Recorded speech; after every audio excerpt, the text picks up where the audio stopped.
बिस्मिल्लाहिर्रहमानिर्रहीम, अस्सलाम वालेकुम। शाम रमज़ान में आपको खुशामदीद कहते हैं। मैं सदफ अब्दुल जब्बार, मेरे साथ हैं साइम खान और जनाब आपका हमारा साथ होता है 4 से 6 थ्रू आउट द रमज़ान 24 घंटे। अब तो हर 24 घंटे हम जब नए 24 घंटे के बाद बात करते हैं तो इतना कुछ दुनिया भर में हो चुका होता है। तो ज़रा आपको लेटेस्ट बता देते हैं। अब ईरान के नए रहबर आला यानी कि नए सुप्रीम लीडर आयतुल्लाह मुश्तबा ख़ामनेई को भारी अक्सरियत से रहबर मुंतखब किया गया है। और आपको इस तनाजुर में डोनाल्ड ट्रंप का बयान याद ही होगा जो उन्होंने कहा था। इसमें मजीद भी बात करेंगे। पाकिस्तान में 3 महीने के लिए मॉनेटरी पॉलिसी का ऐलान किया गया है। शरह सूद 10%, 10.5% पे बरकरार रखी गई है। और जनाब फी बैरल कीमत बताएं। फी बैरल जो कीमत है वो $119.50 पर पहुंच गई है। $119 जब जंग स्टार्ट हुई थी तो 70-72 रुपए पर थी। और उसके बाद जैसी जैसी मशरिक़ वस्ती में कशीदगी बढ़ती रही, ये जैसी जैसी पर बैरल जो थी प्राइस बढ़ती रही, हमने देखा कि पाकिस्तान में कीमतें जनाब 300 से तजावुज कर गई। 321 अब अगर हमें हुकूमती नुमाइंदगान ये बता रहे सदफ कि अगर ये पेट्रोल ये जो पर बैरल प्राइस है ये अगर $150 तक पहुंच गई तो पाकिस्तान में 500 प्लस हो जाएंगी पेट्रोलियम मसनूआत की कीमतें। भाई मैंने तो किसी का बयान सुना था, उन्होंने कहा अगर 110 भी कर लेते तो किसी ने क्या कर लेना मैंने था। भी सुना था वो। ये हुकूमती कोई थी शख्सियत, मतलब हुकूमती पार्टी से एक बात बताएं, हम क्या ही कर लेते, क्या ही पब्लिक कर लेगी। और दुनिया में जो डोनाल्ड ट्रंप कर रहे हैं तो कोई क्या ही कर लेगा। ये सारा मामला उन्होंने शुरू किया था। तो जनाब अमेरिका और इसराइल ने हमले किए, सिलसिला यहाँ से शुरू हुआ। उसके बाद हम देख रहे हैं ईरान ने रिटेलिएट किया और खलीजी ममालिक पर ईरान के हमले जो हैं वो तवातुर के साथ जारी हैं। सूरत हाल ख़राब से ख़राब हो रही है। और ये जो जंग है इसकी कीमत दुनिया के तमाम ममालिक को अदा करनी पड़ रही है। और ईरान में तेल की रिफाइनरीज पर हमलों से दुनिया में हलचल भी मच गई है। बैनुल-अक़वामी मार्केट्स में खाम तेल की कीमतों में 25% इजाफा रिकॉर्ड हुआ है। पाकिस्तान में ही कीमतें नहीं बढ़ी बल्कि हम देख रहे हैं ओवरऑल काफ़ी ज़्यादा कीमतें बढ़ी हैं। तेल की कीमतें 2022 की बुलंद तरीन सतह पर पहुंच गई। अगर वहां से अंदाज़ा लगाया जाए, लंदन ब्रांड खाम तेल की कीमत 25% बढ़कर $149 फी बैरल पर पहुंच गई है। इसी तरीके से ये सूरत हाल है जनाब, बिल्कुल ये सूरत हाल है और अपडेट्स बहुत ज़्यादा हैं। दुनिया में तेल की कीमतों में शदीद इजाफे के बाद पैदा होने वाली सूरत हाल पर अब वज़ीर आज़म शहबाज शरीफ की ज़ेर सदारत एक आला सतह इजलास हुआ। वज़ीर ख़जाना मोहम्मद औरंगज़ेब ने किफ़ायत शुआरी इक़दामात पर ब्रीफिंग दी। इजलास में मुस्तहिक और गरीब शहरियों को रिलीफ देने की तजवीज़ पर भी गौर किया गया। वज़ीर आज़म ने सूबों की मुशावरत से कौमी किफ़ायत शुआरी पॉलिसी तश्कील देने की हिदायत की।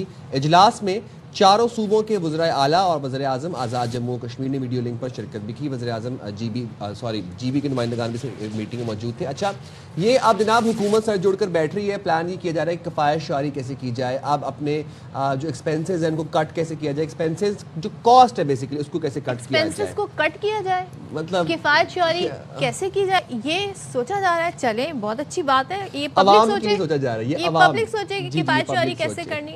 चले जी, सारी सूरत हाल पर बात कर लेते हैं। मॉनेटरी पॉलिसी का भी हमने बता दिया कि स्टेट बैंक ऑफ पाकिस्तान ने मॉनेटरी पॉलिसी का ऐलान किया है और शरह सूद 10.5% पर बरकरार रखने का फैसला किया गया है।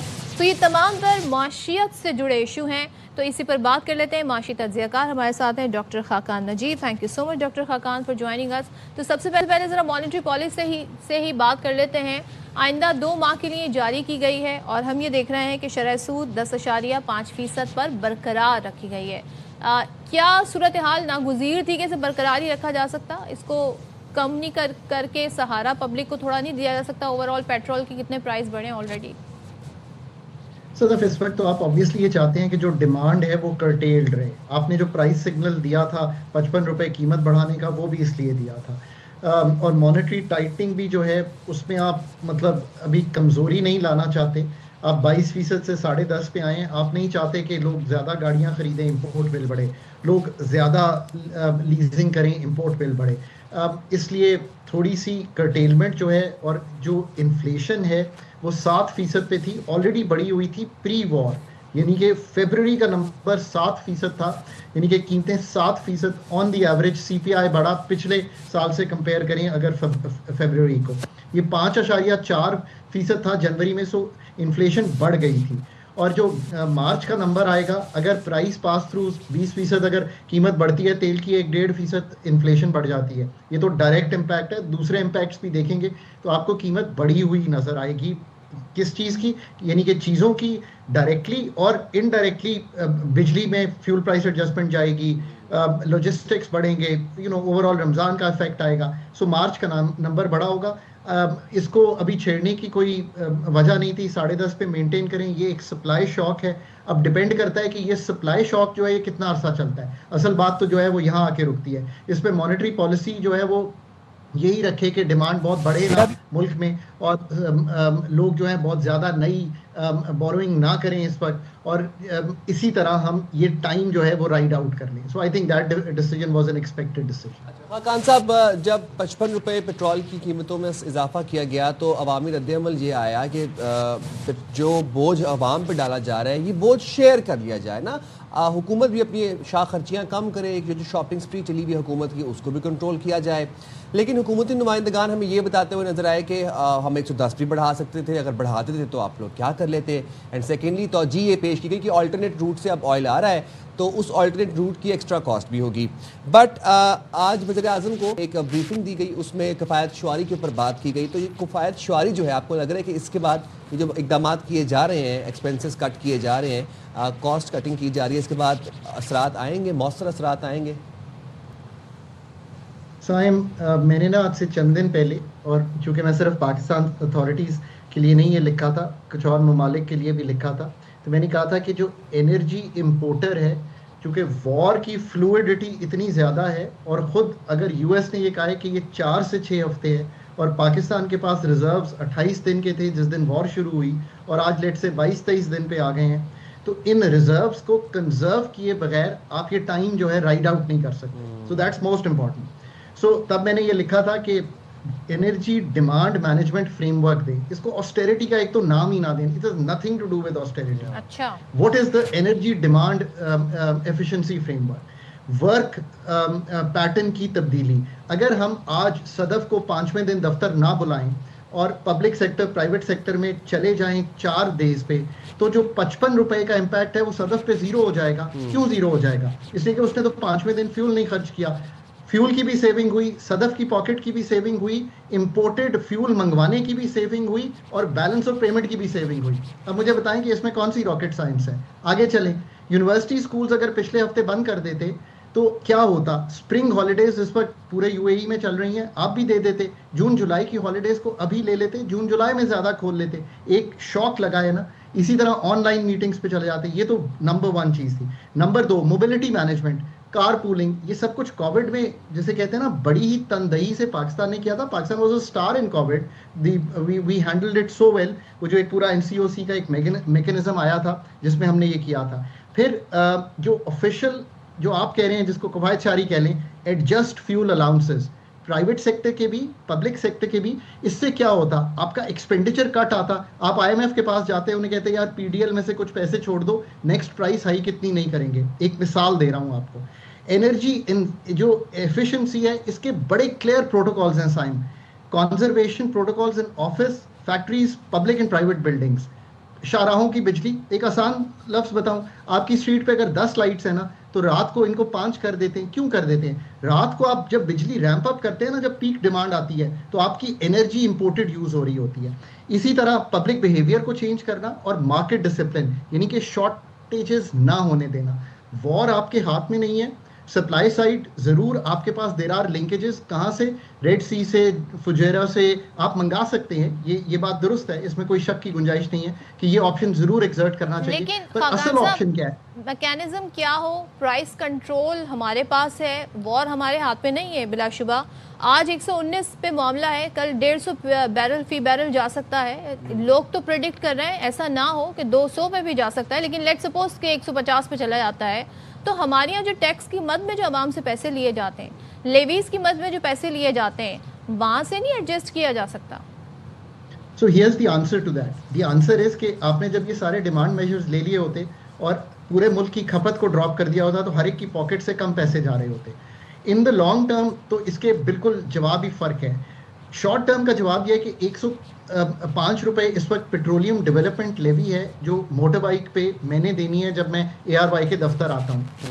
अगर 105 के ऊपर 15-20 रुपये और लगा लें जो इंपोर्ट ड्यूटीज़ वगैरह मिलाएं, तो ये मैंने 1 लीटर पे देनी है। ज़रूर IMF से डिस्कस करें। अगर लग रहा है कि 3-4 हफ्ते में ये चीज़ निकल जाएगी तो पीडीएल महाना की बुनियाद पर 118 अरब रुपए जमा हो रही है, 118 अरब। अगर अपना एक्सपेंडिचर कट जो मैंने पहले सामने रखा, उसके अलावा भी डेवलपमेंट बजट है, करंट बजट है, उसमें कटौतियां लगाकर बहुत ही दिखा सकते हैं आप कि आपने ये 55 अरब निकाले, सो जो नेक्स्ट हाइक है उसको थोड़ा सा संभाल लिया। बट दैट डजंट मीन कि हाइक को ना होने दें, इसलिए कि पब्लिक बिहेवियर इससे तब्दील भी करना है और प्राइस पास थ्रूज करते भी चले जाना है। और लॉन्ग टर्म पे आखिर फिर आके ये सोचे ना कि यार स्ट्रेटेजिक पेट्रोलियम रिजर्व्स जापान ने 254 दिनों के रखे हुए हैं। डाइवर्सिफाई करना क्रूड की सोर्सिंग को, यानी कि अफ्रीका से, यूएस से, कहीं और से, मिडल ईस्ट पे बहुत डिपेंडेंट है। स्टोरेज कैपेसिटी नहीं आपने बढ़ाई। लॉजिस्टिक्स एंड पाइपलाइंस अभी भी किस पे ज़्यादा इन्हिसार है? सारी नेशनल हाईवेज यूज़ होती हैं लेके जाने को, सारा पेट्रोलियम प्रोडक्ट्स पे। आपने क्यों नहीं रेलवे पे शिफ्ट किया? क्लियरली इमरजेंसी ये जो फ्यूल एलोकेशंस हैं, इनको क्यों नहीं आप कर सकते कट, या इसको कम क्यों नहीं कर सकते? और ये बात सदफ ठीक है, ये पीडीएल क्या चीज़ है, ज़रा इसको भी क्लैरिफाई कर लें। ये सेल्स टैक्स की बुनियाद पर तब्दीली हुई थी। सेल्स टैक्स प्रोविंसेस के साथ शेयर होता था और वो 60% प्रोविंसेस के चला जाता था और 40% फेडरल पे बचता था। वो 18% उठाया गया पेट्रोलियम प्रोडक्ट से और एक पीडीएल लगा लिया गया। So it's like a tax on the product. एक बात बताइएगा, ये क्राइसिस मैनेजमेंट किसने करनी थी? ये टाइमली डिसीजन मेकिंग किसने करनी थी? 55 रुपए पेट्रोल भी बढ़ा दिया गया और आप किफ़ायतशारी की बात भी हो रही है, अब online classes, work from home भी करने की बात हो रही है। आम आदमी के ऊपर तो बोझ डल गया ना, और बोझ भी शेयर्ड नहीं है। सड़कों पे अब हम देख रहे हैं गाड़ियां नहीं नजर आ रही, हमें इक्का दुक्का गाड़ी नजर आती है। और अब दैट टू कि जब Eid is just around the corner, Ramzan खत्म होने वाला, ईद आने वाली है, लोग अफोर्ड ही नहीं कर पा रहे। शॉपिंग किसने क्या करनी है? गाड़ी बाहर निकालना अफोर्ड नहीं तो कर पा रहा। सो इसमें तो अपना बिहेवियर लोगों को तब्दील करना ही पड़ेगा यार, इसमें और कोई इस वक्त चारा नहीं है। प्राइस तो नेक्स्ट हाइक में अगर ये वॉर कंटिन्यू कर गई और नेक्स्ट प्राइस जब आपने तब्दील करनी हुई, क्योंकि आज 10-12% बढ़ गई थी प्राइस एट अ टाइम, फिर 25% बढ़ गई थी एट अ टाइम, फिर 30% बढ़ गई थी। सो पास ऑन तो करना ही पड़ेगा। ये नहीं है कि ये पास ऑन नहीं होगा। पीडीएल की गुफ्तगू जरूर कर लेनी चाहिए। पेट्रोलियम पे तो कर सकते हैं, 105 रुपए है। आप IMF से डिस्कशन करें, बिकॉज फंड के साथ ऑलरेडी एक डिस्कशन चल रही है कि इसको कैसे संभाल लिया जाए। इन द शॉर्ट रन आप कंजर्व करें बहुत ज़्यादा, और कंजर्वेशन के ये तरीके भी सामने रखें। कुछ कंट्रीज ने तो कोटास लगा दिए हैं सो दैट मूवमेंट कम हो जाए। लोगों को अपना बिहेवियर साइन खुद तब्दील कर देना पड़ेगा। कुछ प्राइस हाइक ने तब्दील कर दिया है, 8 बत्तियों की बजाय 5 बत्तियां। पेट्रोलियम प्रोडक्ट्स को कम करें, पानी को कम यूज़ करें, गैस को कम यूज़ करें। अफ्तारियों पे अगर बहुत ज़रूरी है जाना तो चले जाएं। मतलब अगर हम हर पब्लिक और प्राइवेट लेवल पे, सीनियर लेवल पे ये अफ्तारियां काट दें तो एक मैसेज जाएगा लोगों को कि we are going through one of the biggest energy shocks since 1970।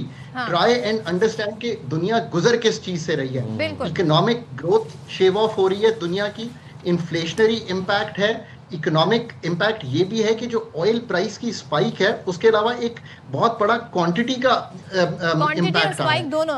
खाकर साहब, अब जाहिर अगर हम सिर्फ 10 दिन, अब मार्च की बात कर लिया, अगर इन्हीं दिनों में ये वॉर 10 दिन मजीद चलती है, एक्सटेंड होती है, तो फिर प्राइस कहाँ पर जाएंगे, कहाँ पर जाकर ये मामला रुकेगा? पाकिस्तान में आप कहाँ तक जाते हुए पेट्रोल प्राइस देख रहे हैं? सो देखें, एक तो ये जो आपने बात की ना, the most important aspect Sadaf is this कि ये वॉर का जो टाइम पीरियड है ना, ये सब कुछ डिटरमिन कर देगा कि अगर तो ये लंबी होती चली गई तो प्राइस प्रेशर्स आते रहेंगे। इस वक्त सदफ $105 पे है ब्रेंट, जो सुबह 119 की हद को छू के आया है। अब सवाल यह है कि फिर ये कैसे नीचे आ गया $10-15। G7 कंट्रीज ने एक्ट किया है अलॉन्ग द यूएस, और उन्होंने कहा है कि हमारे पास स्ट्रेटेजिक रिजर्व्स, उनके पास तो बहुत होते हैं ना, हम उनको लेने लगे हैं और इस्तेमाल करने लगे हैं, और we are opening that up to the world. So उसकी वजह से एक इम्पैक्ट आया। सिर्फ इसका मकसद ये है कि जिस दिन आपको कोई पॉजिटिव इम्पैक्ट नजर आएगा, वापस आ जाएंगी ये प्राइसेस। जो मीडियम टर्म पे ऑयल की ट्रेड है वो मच लोअर है from the trade today. That's most important. मतलब आज से 6 महीने का तेल तो शायद $80 या $70 पे बिक रहा हो। That's the answer to your question. Doctor साहब, दुनिया भर में तो आ जाएंगी प्राइसेस, वापस नॉर्मल हो जाएंगी। पाकिस्तान में जो 55 रुपए पेट्रोल बढ़ा, या खुदा ना खास्ता अगर और भी बढ़ेगा, क्योंकि IMF भी कर्से से कहता है कि बढ़ाओ, अब अगर हालात नॉर्मल हो जाते हैं, नॉर्मल होने की तरफ जाते भी हैं, ये आपको लगता है कि वापस 55 रुपए कम होंगे, या ये आपको लगता है कि स्लोली वापस कम होते जाएंगे, 2 रुपए, 3 रुपए, 5 रुपए, 10 रुपए?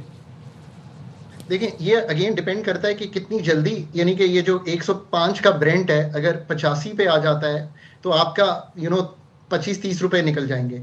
और अगर ये वाकई वापस अभी इतनी जल्दी शायद 70-75 पे तो नहीं आएगा, क्योंकि इस सारे को खुलते हुए भी वक्त लगेगा। साइम स्ट्रेट ऑफ हॉर्मोज से पासिंग होगी, फिर रैंप अप होगा ऑयल प्रोडक्शन का, फिर एलएनजी की वापसी होगी। So it is not going to happen overnight. अभी एक आध माह तो हमें हाई प्राइसेस में से गुजरना ही पड़ेगा।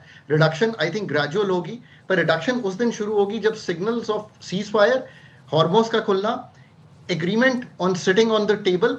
पर ये ऐसा अभी इमीडिएटली लग नहीं रहा, बिकॉज जो इस वक्त बातें शुरू हो गई हैं ऑफ सीरियसनेस ऑफ चेंज जो ईरान में आया है, जो लीडरशिप आई है, so there is a lot to be done. But always backdoor diplomacy तो हो रही होती है। ईरान ने एक सिग्नल तो दिया था कि हम एडजॉइनिंग कंट्रीज मुस्लिम वर्ल्ड को नहीं हिट करेंगे, पर फिर दोबारा ऐसा नहीं हो सका। So there is a lot going on that needs to really be thought through, because जंग जो होती है जब फ्लूइड हो जाती है और आपके मकासद बिल्कुल क्लियर नहीं होते, सो फिर वक्त लगता है इन चीजों को जिसमें से गुजरने के लिए। आई देख रहे हैं जिस तरीके से स्टॉक मार्केट्स बिहेव कर रही है, आज हमने देखा कारोबार खुलते ही, कारोबार के आगाज में 11,000 पॉइंट्स जो है वो नीचे जाती है मार्केट, और अब सूरत हाल ये है। अब मुझे बताएं ऐसी सूरत हाल में क्या किया जाए? बंद रखा जाए?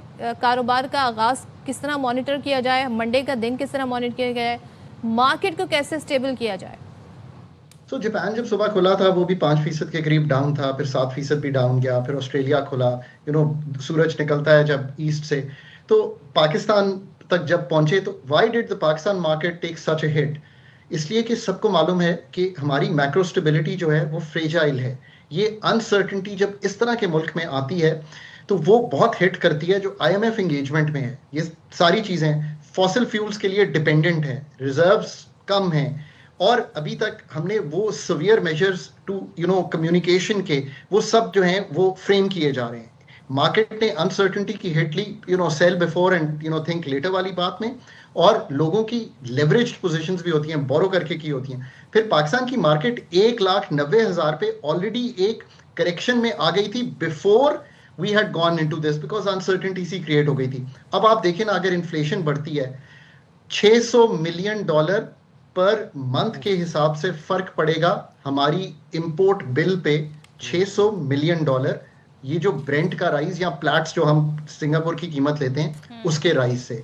So someone has to pay that, right? We have to think through that. इसीलिए मैंने गुफ्तगू का उन पे सबसे ज़्यादा बोझ पड़ेगा। डॉक्टर साहब बहुत शुक्रिया, आपने इतनी थॉटफुल इनसाइट से हमें एनलाइटन किया। Thank you very much for taking our time. काश के कोई डॉक्टर साहब के मशवरों पर दरामद कर ले तो पहले ही कर लिए जाते। डॉक्टर साहब वैसे तो हाँ सैलरी क्लास तबके के लिए बहुत अच्छे मशवरे देते हैं, काश उन पर भी अमल किया जाए उनको। तो जैसे हम प्रोग्राम के आगाज़ में बात कर रहे थे कि ईरानी सुप्रीम हाँ जी, तो जनाब बात हम ईरान की हो रही थी, तो ईरान के जो नए रहबर आला हैं उनका ऐलान कर दिया गया है, और ये बड़ी अहम इसलिए बात है क्योंकि डोनाल्ड ट्रंप ने कहा था कि अब जो भी खामनई के बाद होगा वो उनके टारगेट पर होंगे। तो आयतुल्लाह मुश्तबा खामनई को भारी अक्सरियत से रहबर मुंतखब किया गया है। तेहरान में हज़ारों अफराद की मौजूदगी में उनके नाम का ऐलान किया गया। मुश्तबा खामनई शहीद अली खामनई के साहबजादे हैं और ईरान के, अगर हम देखा जाए नंबर वाइज, तीसरे रहबर आला के तौर पर मुंतखब हुए। फॉक्स न्यूज़ के मुताबिक नए रहबर पर अमेरिका ने बाकायदा रद्द-ए-अमल, ऑफिशियल रद्द-ए-अमल अभी तक नहीं आया अमेरिका का, लेकिन सदर डोनाल्ड ट्रंप मुश्तबा खामनई के इंतखाब से खुश नहीं है। ऑफ कोर्स वो आई थिंक वो किसी के भी इंतखाब से खुश नहीं है, उनको कोई अपनी पसंद का इंसान वहाँ पर चाहिए। टाइम्स ऑफ इसराइल को इंटरव्यू में ट्रंप ने कहा ईरान के खिलाफ जंग ख़त्म करने का फैसला नेतन्याहू के साथ मिलकर करेंगे। मैं एक लोगों के बड़े तबसरे आ रहे हैं, किसी ने पूछा था कि who is the worst president of America, तो किसी ने कहा जनाब नेतन्याहू। तो नेतन्याहू जो है एक्चुअली वो डिसाइड कर रहे हैं कि अमेरिका ने अगला मूव क्या करना है।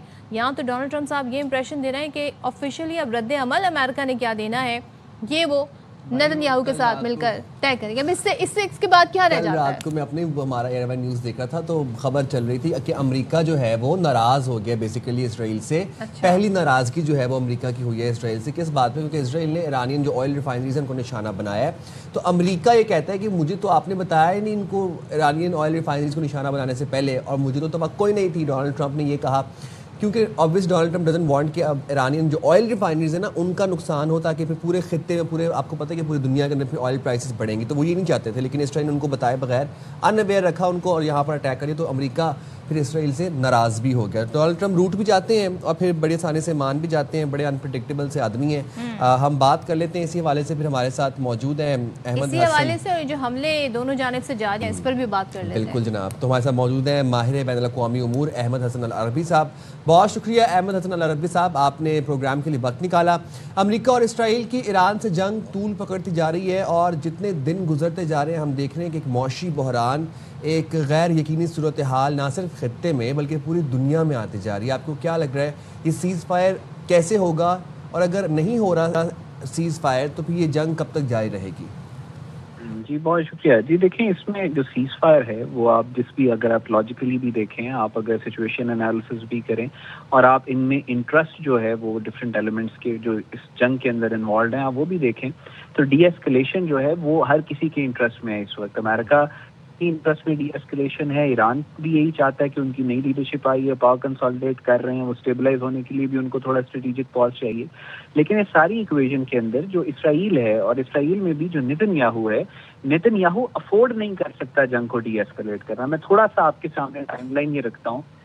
चंद रोज कबल ये नेतन्याहू की पेशी थी, फाइनल इनकी जो जुडिशरी है इसराइल की वहां पे, और उसी पेशी के दौरान जो नेतन्याहू ने एक्सक्यूज दिया उसमें कि मैं जा नहीं सकता अदालत, वो ये कि नरेंद्र मोदी यहाँ पे आ रहा है, इस वजह से मैं अदालत नहीं जा रहा। एक्सपेक्ट ये किया जा रहा था कि उस दिन अदालत जो है इनकी इसराइल की, उसने नेतन्याहू को बाकायदा तौर पे उसको जेल की सजा देनी थी और उसको जेल में डलवाने की बात होनी थी, तो उसने मोदी वाला वो काम किया और उसके फौरन बाद उसने ईरान के ऊपर हमला कर दिया ताकि वो जो केसेस इसके ऊपर चल रहे हैं उससे डिफ्लेक्ट किया जा सके।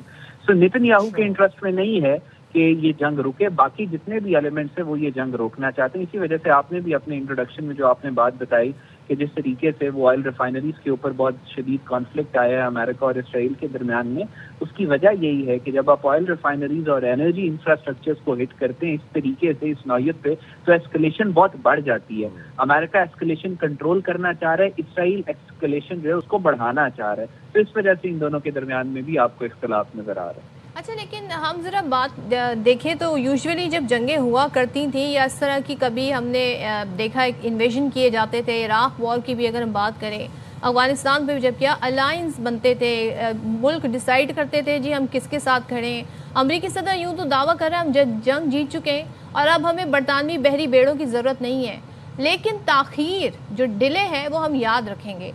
क्या आप ये कह सकते हैं कि अमेरिका के दावा किस बुनियाद पर बरतानिया और अमेरिका के दरमियान जो तनाव बढ़ रहा है, ये इटसेल्फ ये बताता है कि अमेरिका का बयानिया, अमेरिका का नैरेटिव जो है वो किसी को समझ नहीं आया कि हमला क्यों किया गया, इसराइल की ईमा पर ये हमला क्यों किया गया, ईरान पर? जी देखिए, बहुत एक मिसकैलकुलेशन थी। यूरोपियन कंट्रीज जो हैं उनमें भी एक सोच पाई जा रही है। देखिए, दुनिया ग्लोबलिस्ट जो थे वहां से नेशनलिस्ट की तरफ जा रही है। जैसे अमेरिका में डोनाल्ड ट्रंप एक नेशनलिस्ट है ना, वो ये कहता है अमेरिका, उसी तरह जर्मनी के अंदर भी जो अपोजिशन पार्टी इस वक्त समझ लग ही रहा है कि वो इक़्तिदार में आएगी, और बाकी भी European countries different, France, Italy वगैरह, वहां पे नेशनलिस्ट जो हैं वो ज्यादा अब नेशनलिस्ट ये बात करते हैं कि सबसे पहले हमारा मुल्क है, उसके बाद कोई और मुल्क है। तो ये पिछले काफी अरसे से जो ग्लोबलिस्ट थे पूरी दुनिया में, उसी नैरेटिव के अंदर इसराइल अपनी जो स्ट्रेटेजिक इंपॉर्टेंस है उसको भी एम्पलीफाई करता था। वो कहता था ग्लोबलिस्ट है, ग्लोबलिज्म फर्स्ट है, इस वजह से आप इसराइल की भी मदद करें सबसे पहले। सो अब पूरी दुनिया जो है वो इसराइल को एज अ स्ट्रेटेजिक बर्डन के तौर पे देख रही है, स्पेशली जो उसके वेस्टर्न एलाइज हैं। और जब बिल क्लिंटन ये बात कर रहा है कि इसराइल में जो जंगें हो रही हैं वो इस वजह से हो रही हैं कि नेतन्याहू इक़्तिदार में रहे, तो इसका मतलब है कि बहुत गहरी सोच पाई जा रही है वेस्टर्न कॉरिडोर में नेतन्याहू के खिलाफ। इस वजह से आपने देखा है कि जो जंग है ये किसी के भी इंटरेस्ट में नहीं थी, और इस वजह से जो मुल्कों ने अपने आप को इस जंग से दूर रखा, अब डोनाल्ड ट्रंप और नेतन्याहू और ये सारे किसी तरह उनको ड्रैग करने की, इस जंग को फैलाने के चक्कर में उन मुल्कों को मलाइन कर रहे हैं, लेकिन वो भी जो है अपने एंड के ऊपर डटे में इस बात से कि वो इस जंग में शामिल नहीं होंगे। इससे होगा कुछ नहीं। ये जो धमकियां चल रही हैं ये महज आई थिंक एक रेटरिक है, कोई सब्सटैंशियल नुकसान आई डोंट थिंक कि इसकी वजह से इंग्लैंड को, यूके को पहुंचाया जाएगा या पहुंच सकता है, लेकिन जो कैंप्स हैं और जो नैरेटिव है वो बहुत क्लियर हो चुका है कि कौन से ममालिक ये जंग चाहते थे, कौन से ममालिक ये जंग नहीं चाहते। अच्छा, एंड मीनवाइल ये इस जंग का फ़ायदा उठाते हुए वहाँ पे इजरायली सेटलर्स जो हैं वो पैलेस्टीन वेस्टर्न बैंक पे जाके कब्जा कर रहे हैं और वहाँ पर वो भी इस चीज़ का फ़ायदा उठा रहे हैं। ये भी बात करेंगे इस हवाले से, और साथ ही साथ हम बात करेंगे अभी जंग तूल पकड़ती जा रही है, ख़त्म कैसे कौन कलीदी किरदार अदा करेगा, मीडिएशन कौन करवाएगा। हमारे साथ ही रहिएगा, वापस आएंगे ब्रेक से और इस सिलसिले को यहीं से कंटिन्यू करेंगे।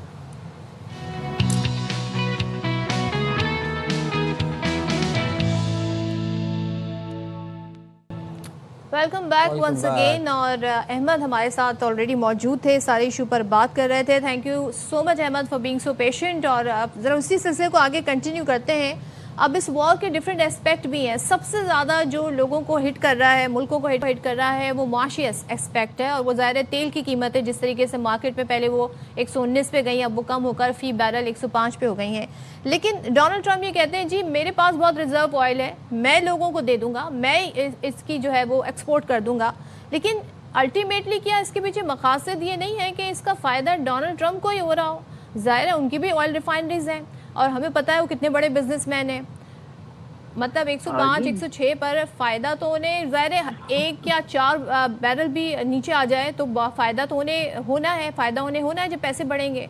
तो मुझे बताइएगा कि इसके पीछे मकासद इनके अपने भी हैं, हो सकते हैं इस जंग को तूल देने के? जी देखें, इस जंग में जो प्रोपेगेंडा वैल्यू है बहुत सारी चीज़ों की, उसको हमने बहुत ज़्यादा बढ़ा दिया है। फॉर एग्जांपल हम ऑयल की तो बात कर रहे हैं जो कि राइटली सो के ऑयल पे इफेक्ट आएगा पूरी हर जगह के ऊपर, लेकिन ये सिर्फ ऑयल की बात नहीं है। स्ट्रेट ऑफ हॉर्मुज और ये दुनिया के सबसे बड़े स्ट्रेटेजिक ट्रेड रूट्स बंद होने से सिर्फ ऑयल में, पेट्रोल ऑयल की प्राइसेस में चेंज नहीं आएगा, हर चीज़ में तब्दीली आएगी, हर चीज़ पे प्रेशर आएगा।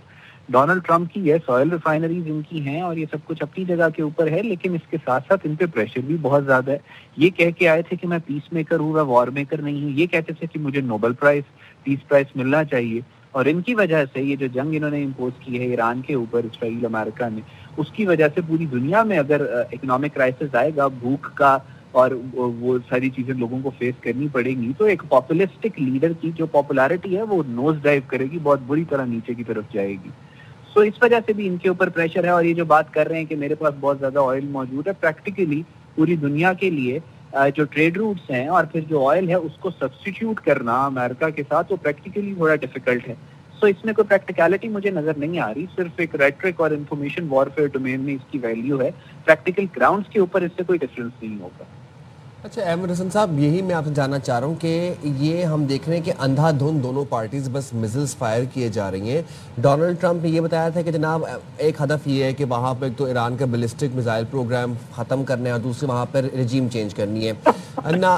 रजीम भी तब्दील नहीं हुई। खामनी साहब के जो साहिबजादे हैं मुश्तबा खामनाई, वो इलेक्ट हो गए और उसके बाद ना ही बैलिस्टिक मिसाइल। हम देख रहे हैं ईरान हर रोज़ 500 नए मिसाइल्स बना लेते हैं। अब समझ ये नहीं आ रही कि ये जंग इतनी एग्जैजरेट क्यों हो रही है। What's the point of dragging it? कोई मंतकी अंजाम है इसका, आपको लगता है? क्योंकि हमें तो नहीं नजर आ रहा कोई मंतकी अंजाम। और अब सीज फायर या फिर अब मीडिएशन कौन करवाएगा, कौन ये किरदार अदा करेगा? क्योंकि अब बूट्स ऑन ग्राउंड अब हमें नजर नहीं आ रहे कि अब डोनाल्ड ट्रंप मिलिट्री तो भेज नहीं सकते ईरान के अंदर। उसके बाद कुर्दों ने वैसे ही जवाब दे दिया, उनके साथ वो वाली सिचुएशन डील भी नहीं बनी, ना बहरी जहाज, ना बहरी फोर्स है, ना बर्री है, ना ज़मीनी है। तो फिर अब होगा क्या? मंतकी अंजाम क्या है इस जंग का? देखिए, मंतकी अंजाम इस जंग का टेक्निकली मैंने आपसे पहले भी अर्ज किया कि वो यही है कि ये सीज फायर की तरफ जाएगी। अगले 24 से 48 घंटे are going to be of pinnacle importance. अभी ईरान के प्रेसिडेंट का जो बयान आया मतलब तकरीबन 36 घंटे पहले कि हम अब मिडल ईस्टर्न कंट्रीज के ऊपर अटैक नहीं करेंगे, और ये बहुत बड़ा एक हिस्टोरिक स्टेप था। और उसमें बहुत सारे मुल्कों ने और स्पेशली पाकिस्तान ने जिस तरीके से डी एस्केलेशन करवाई है, पाकिस्तान की मिलिट्री लीडरशिप का जो रोल है वो बहुत ज़्यादा इंपॉर्टेंट है। उसके अलावा अब आप आगे आते देखेंगे कि जब अमेरिका के ऊपर भी प्रेशर फील वो कर रहे हैं, जब वो भी देख रहे हैं कि जंग को हमने डी एस्केलेट करना है, तो वो जंग डी एस्केलेशन की तरफ जाएगी। अभी आज ईरानियन के IRGC के जो गार्ड हैं, जो उनके कमांडर हैं, उनका मैंने बयान अभी आपकी शो में आने से पहले उनका चल रहा था कि वो दोबारा से इस तरीके की बात करते कि आप डी एस्केलेट करवाएं, वरना हम मिडल ईस्ट के ऊपर प्रेशर जो है वो जनरेट करेंगे। तो वो डी एस्केलेशन की ही बात कर रहे हैं, वो एस्केलेशन की बात नहीं कर रहे। अगर मिडल ईस्ट की भी बात कर रहे हैं तो डी एस्केलेशन के लेंस से कर रहे हैं, अब एस्केलेशन के लेंस से नहीं कर रहे। तो जो बैकग्राउंड रिटोरिक है उसमें मैसिव तब्दीली आई है, चीजें डी एस्केलेशन की तरफ जा रही हैं, और आई होप कि we will achieve some sort of substantial de escalation in the next 24 to 48 hours. लेकिन ये सारा कुछ डिपेंड करता है कि इसराइल को किस तरीके से हैंडल किया जाएगा। और इसराइल नहीं, नेतन्याहू को किस तरीके से हैंडल किया जाता है, that is going to be very important, क्योंकि स्पॉइलर वही है, फॉल्स फ्लैग ऑपरेशंस भी वही करवा रहा है, मिडल ईस्ट में आग भी वही लगवा रहा है, ईरान के ऊपर एस्केलेशन भी वही कर रहा है, बाकी तो सारे एलिमेंट्स भी एस्केलेट करना चाह रहे हैं। ये आपने सही पॉइंट आउट किया। Thank you so much Ahmed हमारे साथ थे। और जब बात हो रही है मिडिल ईस्ट में सब कुछ करवाने वाला कौन है, जिम्मेदार कौन है, नेतन्याहू, तो ज़रा मिडिल ईस्ट की सूरत हाल जान लेते हैं। जीसीसी कंट्रीज़ की क्या सूरत हाल है। तो ईरान की जानिब से खलीजी ममालिक पर ड्रोन हमलों का, मिज़ाइल हमलों का सिलसिला जारी। गो के ईरान ने कहा था कि हम अटैक नहीं करेंगे, मगर थोड़ी देर बाद हमने देखा, कुछ ही टाइम गुजरने के बाद ये सिलसिला फिर शुरू हो गया। बहरैन के रिहायशी इलाके पर ईरानी ड्रोन हमले में 32 अफराद ज़ख्मी हुए और जिनमें से 4 की हालत तशवीशनाक है। ज़ख्मियों में 2 माह का बच्चा भी शामिल है। यानी सिविलियन कैजुअलिटीज़ भी हम यहाँ पर होते हुए देख रहे हैं। सऊदी अरब ने शीबा ऑयल फील्ड पर दागे गए 4 ड्रोन्स मार गिराए हैं। मुत्तहदा अरब अमारात की बात कर लेते हैं। काफ़ी ज़्यादा वीडियोज़ भी हमें नज़र आ रही है सोशल मीडिया पर। तो उनकी फ़ज़ाई ने समंदर पर ईरानी ड्रोन्स को मार गिराया है और बगदाद के हवाई अड्डे के करीब भी कई ड्रोन्स मार गिराए गए हैं। साथ ही साथ अरबेल के हवाई अड्डे पर दागे गए ड्रोन को तबाह कर दिया गया, जिसका हदफ जो था वो अमरीकी फ़ौज थी। सऊदी अरब का ये कहना है कि अरब मुल्कों पर हमले जारी रहे तो ईरान बड़ा नुकसान उठाएगा और वाज़ेह किया है कि हमलों से इलाकाई कशीदगी बढ़ेगी और ताल्लुकात मुतासर होंगे। अब कतर ने ईरान से हमले फौरी बंद करने का मुतालबा किया है। वज़ीर आज़म कतर के शेख मोहम्मद बिन अब्दुर्रहमान अल सानी ने स्काई न्यूज़ से इंटरव्यू में ये कहा है कि ईरान के गलत हिसाब किताब ने सब कुछ तबाह कर दिया है। तो ये जनाब उनका बयान जो था वो बड़ा वायरल भी होता है सोशल मीडिया पे, आपको सुनवाते हैं। It is a big sense of betrayal. This is the second time now after the start of the war. Qatar and the other Gulf countries been attacked right away. We've been saying and repeating that we are not going to take part of any attacks or any wars against our neighbors. We would like to see a peaceful neighborhood. We were helping Iran and the United States in reaching diplomatic solutions, but this miscalculation by the Iranians to attack the Gulf countries has destroyed everything. We would be like the glimpse of hope to bring some diplomatic solutions to the current conflict. To be attacked by one of the parties of that conflict, we will prioritize, of course, defending our country and making sure that our people's lives, goes normally, and they, as much as possible, they don't feel these threats coming to our countries. Our message to the Iranian, they have to stop the attacks right away. What happened is really a huge shakeup for the trust in the relationship that we have with Iran. We will continue talking to the Iranians. We will continue trying to seek de-escalation. At the end of the day, they are our neighbors. It's a destiny. My message to them is you shouldn't include or involve any of the other countries in this war. If these attacks are ongoing, there will be no one able to help them or to even to start voicing some reason, because everyone is busy engaging in defending their countries. For the US, we would like to see a de-escalation. We would like to see an end for this conflict, a diplomatic solution that addresses our concerns as well as their concerns. तो ये आपने important बयान सुना। ऐसे जब Iran के वज़ीर ख़ारजा ये कहते हैं कि जनाब मशरिक़ वुस्ता में अमरीकी अड्डों पर हमले कानूनी हक है, तो ये फिर हमें नज़र आता है कि अब ये हमले जारी ही रहेंगे। बात कर लेते हैं साबिक सेक्रेटरी ख़ारजा एजाज़ चौधरी हमारे साथ मौजूद हैं। Thank you so much Ejaz साहब फॉर ज्वाइनिंग अस। तो ये ज़रा बताइएगा कि अब हम ये देख रहे हैं डोनाल्ड ट्रंप की पॉलिटिकल कॉस्ट इसमें है, ज़ाहिर है नुकसान उधर भी हो रहा है। उनके जो पीस लविंग वो हैं, वो इमेज उनका काफ़ी ज़्यादा जो है वो तार तार हुआ है। लेकिन नेतन्याहू का टारगेट अचीव हो गया है। नेतन्याहू चाहते ही ये थे या चाहता ही ये था वो शख्स कि मिडिल ईस्ट में जो है वो आपस में एक दूसरे से लड़ने लगे। अब हम देख रहे हैं ऐसे ही होता हुआ नजर आ रहा है। गो कि अभी तक तमाम ममालिक सिर्फ बयानात की हद तक की बात कर रहे हैं कि हम बर्दाश्त नहीं करेंगे, मगर जैसे जैसे दिन गुजरते जा रहे हैं, ईरान के हमले बढ़ते जा रहे हैं, ऐसे वैसे हम देख सकते हैं कि फिर रिटेलिएशन भी होना शुरू हो जाएगा। तो क्या आप समझते हैं कि नेतन्याहू ने अपना टारगेट अचीव कर लिया है? जी, आपका अंदाज़ा दुरुस्त है जी, क्योंकि इसराइल का मकसद तो यही है कि ये सारी हुकूमतें जो मुसलमान हुकूमतें हैं ये आपस में लड़ें, कमज़ोर हो जाएं और फिर उसका जो ग्रेटर इजराइल का ख्वाब है उसकी राह हमवार हो जाए।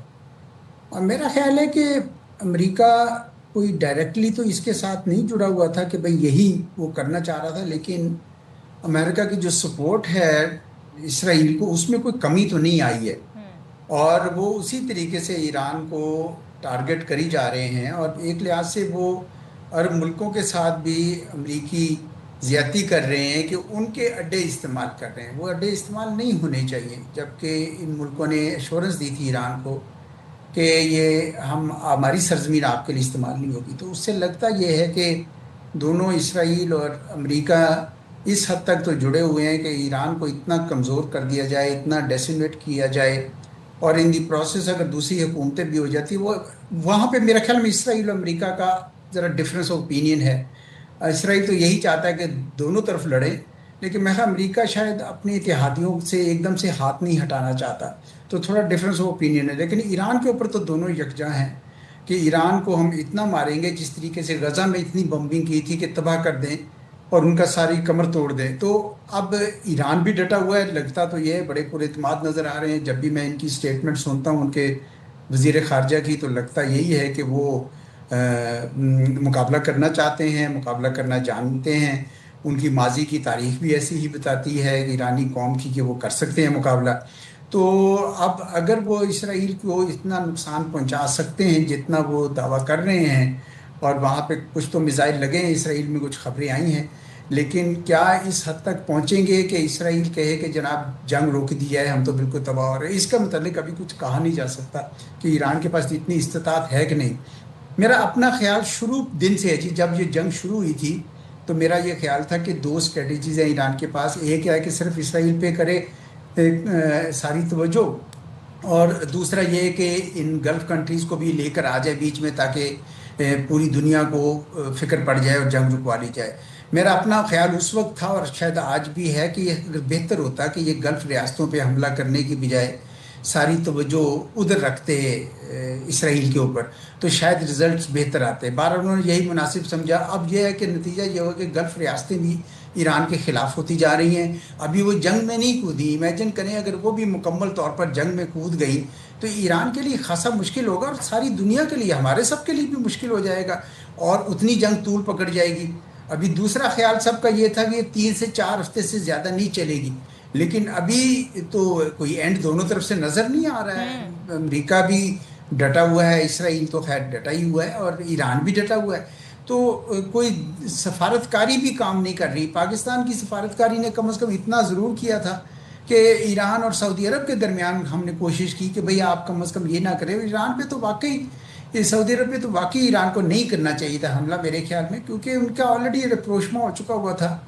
चुनांचे ने दूसरी गल्फ रियासतों का मैं नहीं कह सकता, लेकिन सऊदी अरब पे नहीं करना चाहिए था। तो बड़ी ऐलान वैसे करे भी तो कौन करे? डोनाल्ड ट्रंप के ही जिम्मे ये ड्यूटी लगाई जाएगी।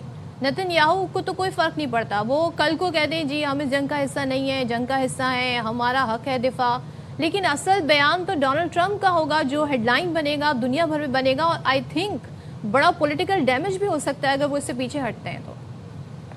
जी बिल्कुल सही है जी। अब वो बड़े मुश्किल में आ गए हैं, क्योंकि अगर वो पीछे हटते हैं जिस तरह आपने कहा तो सियासी तौर पर उनको बहुत ज़्यादा नुकसान होगा, लेकिन अगर ये आगे चलते जाएं और ना जीतें तो भी उनको बहुत नुकसान होगा। लेकिन मेरे ख्याल में वो उस तरफ ही चल रहे हैं कि जी हम करते जाएं, ईरान को कम से कम इतना कमज़ोर कर दें, जब बहुत कमज़ोर हो जाए और वहाँ पे एक क्योस किस्म का फैल जाए, एक अफरा तफरी फैल जाए, तो फिर मैं एक विक्ट्री डिक्लेयर कर दूंगा कि जी बस हमारा मकसद हल हो गया, वो गवर्नमेंट अब इस काबिल नहीं है कि हमें नुकसान पहुंचा सके।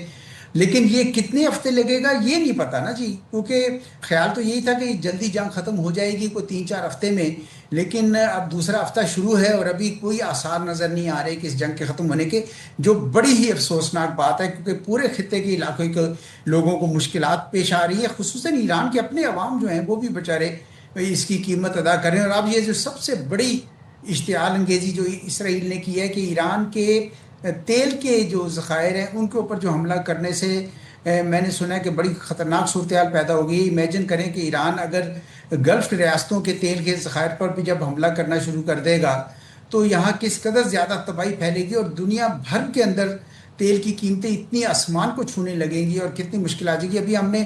अभी 55 रुपये का इजाफा भरा है, ये तो कोई प्रेडिक्शन कर रहे हैं कि पता नहीं कितना ज़्यादा जाएगा। ये बहुत नुकसानदेह जंग हो गई है जी। जाहिर सी बात है, जंगें तो बिल्कुल आसान नहीं होती। सर बहुत शुक्रिया, आपने एयरबाई न्यूज़ वक्त निकाला, और वॉर्स आर नेवर ईजी।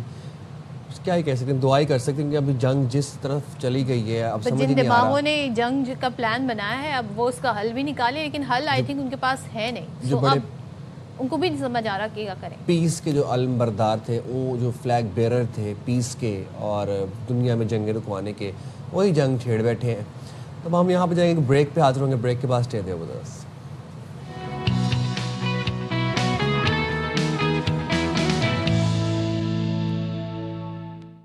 अस्सलामुअलैकुम, वेलकम बैक टू शाम रमज़ान। जनाब, प्रोग्राम के सिलसिले को आगे बढ़ाते हैं इस घंटे को भी, और ज़रा आपको कुछ अपडेट्स दे देते हैं। इस घंटे के आगाज़ में आईजी पुलिस और डीजी रेंजर्स सिंध की ज़ेर सदारत सिक्योरिटी कॉन्फ्रेंस में कराची के अमन व अमान की सूरत हाल का जायज़ा लिया गया, और तर्जुमान सिंध रेंजर्स का क्या कहना है बताएंगे हमें deputy bureau chief Karachi Mohammad Salahuddin. बताइएगा। देखिए, बिल्कुल रेंजर हेडक्वार्टर में जो है आला सतह का एक इजलास हुआ है, जिसमें DG ranger Sindh, IG Sindh समेत दीगर हसास इदारों और पुलिस के आला अफसरान कमिश्नर कराची ने शिरकत की है। इजलास के दौरान यौम अली, यौम कुद्स, रमज़ान का आखिरी अशरा और चांद रात और ईद उल फितर के मुनासिबत से खुसूसी सिक्योरिटी के लाए अमल का तफसीली भी जायजा लिया गया है। इजलास में कराची में मौजूदा अमन अमान की सूरत हाल, दहशत गर्दों और शरपसंद अनासरों के खिलाफ रेंजर्स और पुलिस के मुश्तरका ऑपरेशन तेज करने और शहर के दाखिली व खारजी रास्तों पर चेकिंग के अमल को मजीद सख्त करने की भी हिदायत जारी की गई है। इजलास में इस बात पर भी जोर दिया गया है कि अगले अहकाम तक की रोशनी में जो है मुरवजा कवानीन और ज़ाब्ता अखलाक के मुकम्मल साझेदारी को हर मुमकिन तौर पर यकीनी बनाया जाएगा। इस मौके पर कानून नाफिज करने वाले इदारों ने अमन अमान की सूरत हाल को यकीनी बनाने, किसी भी किस्म की मुनाफरत और शिद्दत पसंदी फैलाने वाले अनासर पर कड़ी नज़र रखने के हवाले से भी हिकमत अमली का भी असर न जायजा लिया। बहुत शुक्रिया सलाहुद्दीन अपडेट करने के लिए। अच्छा जी, तो अब एक इंतहाई अहम अपडेट, और आपको पता है कि इस वक्त दुनिया भर में जंग हो रही है। उसी तनाजुर में जो है तमाम ममालिक अपनी अपनी मुआशी पॉलिसी जो है वो डिफ़ाइन कर रहे हैं नए सिरे से। तो वज़ीर आज़म शहबाज शरीफ की ज़ेर सदारत मुआशी इस्तेहकाम, किफ़ायतशारी के हवाले से जो इजलास था, उसकी ताज़ा तरीन सूरत हाल के हवाले से आपको बताते थे कि ये सूरत हाल बेहतर होने तक तनख्वाहों और मरात में कमी का इंदिया दिया जा रहा है। तो अजहर फारूक से जान लेते हैं। अजहर, बताइएगा क्या फैसले हो रहे हैं? जी सदफ, ये इजलास तवील इजलास था जो कि ख़त्म हो चुका है, और इस पर कफ़ायतशारी और सादगी पर मबनी तजावीज़ और सिफारिशात की बुनियाद पर हतमी लाएमल जो है वो तय हो चुका है, जिसका बाज़ाब्ता तौर पर एलामिया सामने आ रहा है। ताम ये बताया गया है कि जंग के मुमकिन माशी असरात और मुल्क की मीशत को मुस्तहकम रखने के इक़दाम का आज के इजलास में तफसीली तौर पर जायज़ा लिया गया, और चारों सूबों के नुमाइंदे भी और आला हुकाम इस इजलास में शरीक थे, जिन्होंने अपनी अपनी तजावीज़ जो है वो पेश की हैं। ब्रीफिंग में ये बताया गया कि इलाकाई और आलमी सूरत हाल पाकिस्तान की मीशत पर बुरे असरात मुरतब हो रहे हैं, जिसकी वजह से अहम फैसले जो है वो लिए जाना बहुत ज़रूरी है। तवानाई की फराहमी और आलमी मंडियों में कीमतों के उतार चढ़ाव के हवाले से भी जो चैलेंज दरपेश हैं उस हवाले से भी ब्रीफ किया गया। ये भी कहा गया कि मौजूदा बैनुल-अक़वामी जो सूरत हाल है उसके तनाज़ुर में मुआशी इस्तेहकाम के लिए बर्बाद इक़दाम नागुज़ीर है। हुकूमत की सूरत हाल पर कड़ी नज़र भी है और कौमी मशत का इस्तेहकाम जो है वो अवलीन तरजीह भी है। इस हवाले से वफाकी वज़रा और वज़राए मुमलिकत की तनख्वाहों के हवाले से भी उनमें कटौती करने के हवाले से और बिलखसूस दीगर जो इक़दाम अहम तरीन उठाए जाने उस हवाले से अहम तरीन फैसले कर लिए गए हैं। ताम इसकी तफसीलात जो है मज़ीद कुछ ही देर में सामने आ रही है। ठीक है अजहर, बहुत शुक्रिया आपका। अच्छा जी, अभी जो मशरिक़ वस्ती में कशीदगी बढ़ती चली जा रही है, इसके बायस जैसे सदफ भी ये बात कर रही थी कि हर मुल्क जो है वो अपनी अपनी पॉलिसी, मौशी पॉलिसी रीडिफाइन कर रहा है। तो अब पाकिस्तान में तो एक महंगाई की लहर आई, इन्फ्लेशन हमने देखी कि एक पूरी लहर आई, वेव थी, और उसके बाद पेट्रोल प्राइसेस में हाइक हुआ, और उसके बाद शे खुरो नोश क्या, दूध, चीनी, आटा, कपड़ा, रेंट्स, फेयर्स, टिकटें बसों की, और फिर उसके बाद फ़ज़ाई उसके प्लेन्स की टिकट्स, हर चीज़ ज़मीन से लेकर आसमान तक रोज़मर्रा के इस्तेमाल की हर चीज़ तकरीबन आप समझें महंगी होना शुरू हो गई है, क्योंकि जब ईंधन महंगा होता है तो माल तरसील के जो अखराजात होते हैं वो बढ़ जाते हैं, जिससे अल्टीमेटली जो बोझ है वो एक आम आदमी पर पड़ता है, वो कंज्यूमर पर पड़ता है, वो सारिफ पर पड़ता है। अब इस अचानक इजाफे से पब्लिक सेंटिमेंट्स क्या हैं ये ज़रा जान लेते हैं, और ज़ाहिर है कैसे लोग अपना घर चला रहे हैं, बजट में क्या कर रहे हैं। हमारे साथ हमारे नुमाइंदेगान मौजूद हैं। ख़ासतौर पर अगर हम बात करें रोज़मर्रा की जब अशिया की बात करते हैं, हम चिकन के प्राइस हो गए, सब्जियों के प्राइस टमाटर हो गया, फल तो पहले रमज़ान के आगाज़ से हम देख रहे हैं कि क़ुव्वत ख़रीद से बाहर होते जा रहे हैं। तो अब क्या सिचुएशन है मंडियों की, मार्केट्स की, ख़ास तौर पर अब कि जब रमज़ान मुबारक ख़त्म होने लगा है और ईद आने वाली है, कुछ ही दिन रह गए, रमज़ान ख़त्म हो जाएगा, ईद आ जाएगी, तो हमारे नुमाइंदगान हमारे साथ मौजूद हैं। फिर कराची से चांद नवाब ने हमें ज्वाइन किया है, लाहौर से हमारे साथ नज़ीर भट्टी मौजूद हैं, जबकि पेशावर से हमारे साथ मौजूद हैं उस्मान अली। तो कहाँ पहले रुक करें बताएं? पहले चांद की तरफ चलते हैं, क्योंकि चांद मुरझाया मुरझाया लग रहा है। मुस्कुरा रहे हैं, आपने मुरझाया कहा, मुस्कुरा तो रहे हैं, लेकिन मेरे ख्याल से कि कीमतों, चांद बताइएगा कि मार्केट में क्या सिचुएशन चल रही है इस वक्त, कीमतें कैसी देख रहे हैं? जी बिल्कुल, मैं बता चलूँ कि रमज़ान मुबारक में अशिया खुर्दोनोश की कीमतों में तो इजाफा हो गया था, लेकिन पेट्रोल की मसनूआत की कीमतों के बाद जो है डबल से डबल किराया हो गया। ट्रांसपोर्ट के किराए में इजाफा हो गया, गड्स ट्रांसपोर्ट के किराए में इजाफा हो गया, लेकिन मजदूर की तनख्वाहों में इजाफा नहीं हुआ। चीनी जो सरकारी रेट है 141 रुपये, वो 150 160 में फ़रोख्त हो रही है। बेसन 230 के बजाय 300 रुपये में, आटा जो बाज़ार में 150 रुपये में 160 में हो रहा है। ऑयल की कीमत सरकारी रेट नहीं लिखे होते, लेकिन कुकिंग ऑयल 550 रुपये में, जबकि 540 रुपये इसकी कीमत थी, 570 रुपये तक मार्केट में फ़रोख्त हो रहा है। घी जो है 480 रुपये 470 में था खुला हुआ, लेकिन अब वो 500 से 550 है। इसी तरह चिकन के रेट जो है 580 रुपये और 600 रुपये फी किलो में फ़रोख्त हो रहा है। सरकारी कीमतों पे कहीं भी जो है नहीं उस पर अमल दरामद हो रहा है। प्राइस एंड कंट्रोल लिस्ट की लिस्ट पर फ्रूट की बात की जाए तो सेब 500 रुपये से 600 हो गया, अनार जो है 600 से 700 रुपये हो गया, केला जो 100 रुपये और 150 रुपये मिला था। पेट्रोल मसनूआत की कीमतों बढ़ने के बाद जो 180 200 रुपये में फ़रोख्त हो रहा है। रमज़ान मुबारक है। ईद की बात की जाए तो ईद की ख़रीदारी का रश तो है बाज़ारों में, लेकिन ख़रीदार नहीं ख़रीदारी कर रहे हैं ईद की, क्योंकि महंगाई डबल हो गई है। दुकानदार कहते हैं कि गड्स ट्रांसपोर्ट की किरायों में इजाफा हो गया है, इससे किराया इजाफा किया गया।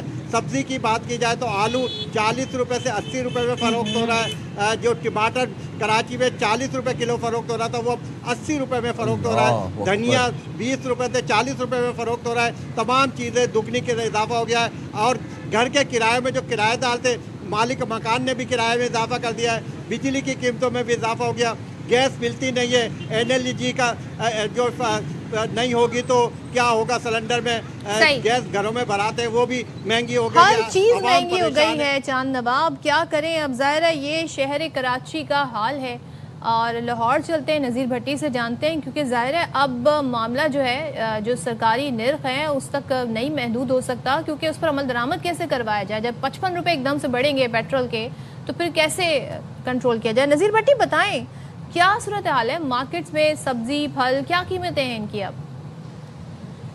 जी हम यहाँ मौजूद हैं शादमान का जो रमज़ान बाज़ार है उसके अंदर, और हमने ये देखा है कि रेट लिस्टें जो है वो लिखी हैं और उसी के मुताबिक तकरीबन जो है वो चीज़ें बेची जा रही हैं। अलबत्ता अगर कहीं कोई शिकायत होती है तो उसके लिए भी जो अमला है वो म्यूनसिपल कमेटी का वो जो है वो मौजूद होता है और उसको शिकायत को जो है रेक्टिफाई भी किया जाता है। जो पेट्रोल की कीमतों में इजाफे के बायस जो है वो 10 से 15% का तो इजाफा देखने में नज़र आया। और रूटीन में भी ज़ाहिर है रमज़ान मुबारक जब आता है तो लोग चीज़ें जो है वो महंगी कर देते हैं। लेकिन यहाँ सूरत हाल ये है कि जो खरबूजा तकरीबन को पहले 170 का था, वो अब 195 का है। इसी तरह से काला सेब 415 तक का इस वक्त फ़रोख्त हो रहा है। सफ़ेद सेब जो वो 245 का, ये तकरीबन वही रेट है जो पहले जो है वो था। स्ट्रॉबेरी सस्ती हुई है, 375 पे आ गई है जो 600 पे थी पहले।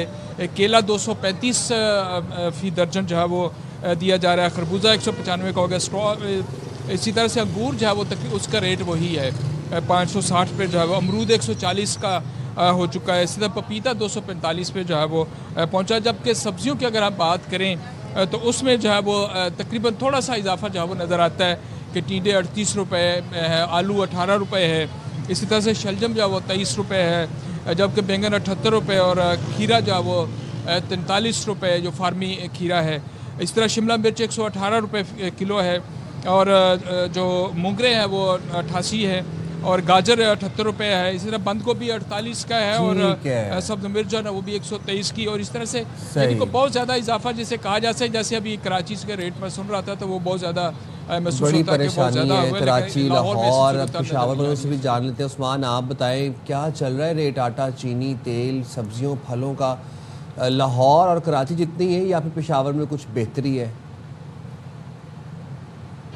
देखिए, पेशावर में भी सिचुएशन जो है वो मुख्तलिफ नहीं है। जो पेशावर जो रोज़ादार है, शहरी है, वो उम्मीद कर रहे थे कि शुरू के रमज़ान में जो है वो कीमतें ज़्यादा होती है और फिर बाद में थोड़े से कम हो जाते हैं। लेकिन इस बार जो पेट्रोल का इशू है और पेट्रोल में जो 55 रुपये इजाफा हो गया है, तो उसके साथ ही जो फलों की कीमतें हैं, सब्जियों की कीमतें जो है वो कम थी, लेकिन अब पेट्रोल के साथ जो है उसकी कीमतों में भी इजाफा हो गया है। पेशावर के शहरी जो है वो भी महंगे दामों सब्जियाँ, फल और दीगर जो अशियाई खुर्दनोश है वो ख़रीदने पर मजबूर है। पेशावर की अगर बात करें तो यहाँ पर जो सेब है अच्छी क्वालिटी वाला, वो तो 500 से 550 रुपये किलो जो है वो मिल रहा है। जो केला है, जो फ्रूट चाट है, वो तो हर कोई चाहता है कि वो रमज़ान के जो इफ्तारी है उसमें बना ले, लेकिन जो मुतवस्सित तबका है और जो गरीब लोग हैं तो अब उनकी पहुंच से जो है वो दूर हो गया है, क्योंकि केला जो है वो भी यहाँ पर 200 से 250 और अच्छी क्वालिटी वाला जो है वो 300 से भी ऊपर है।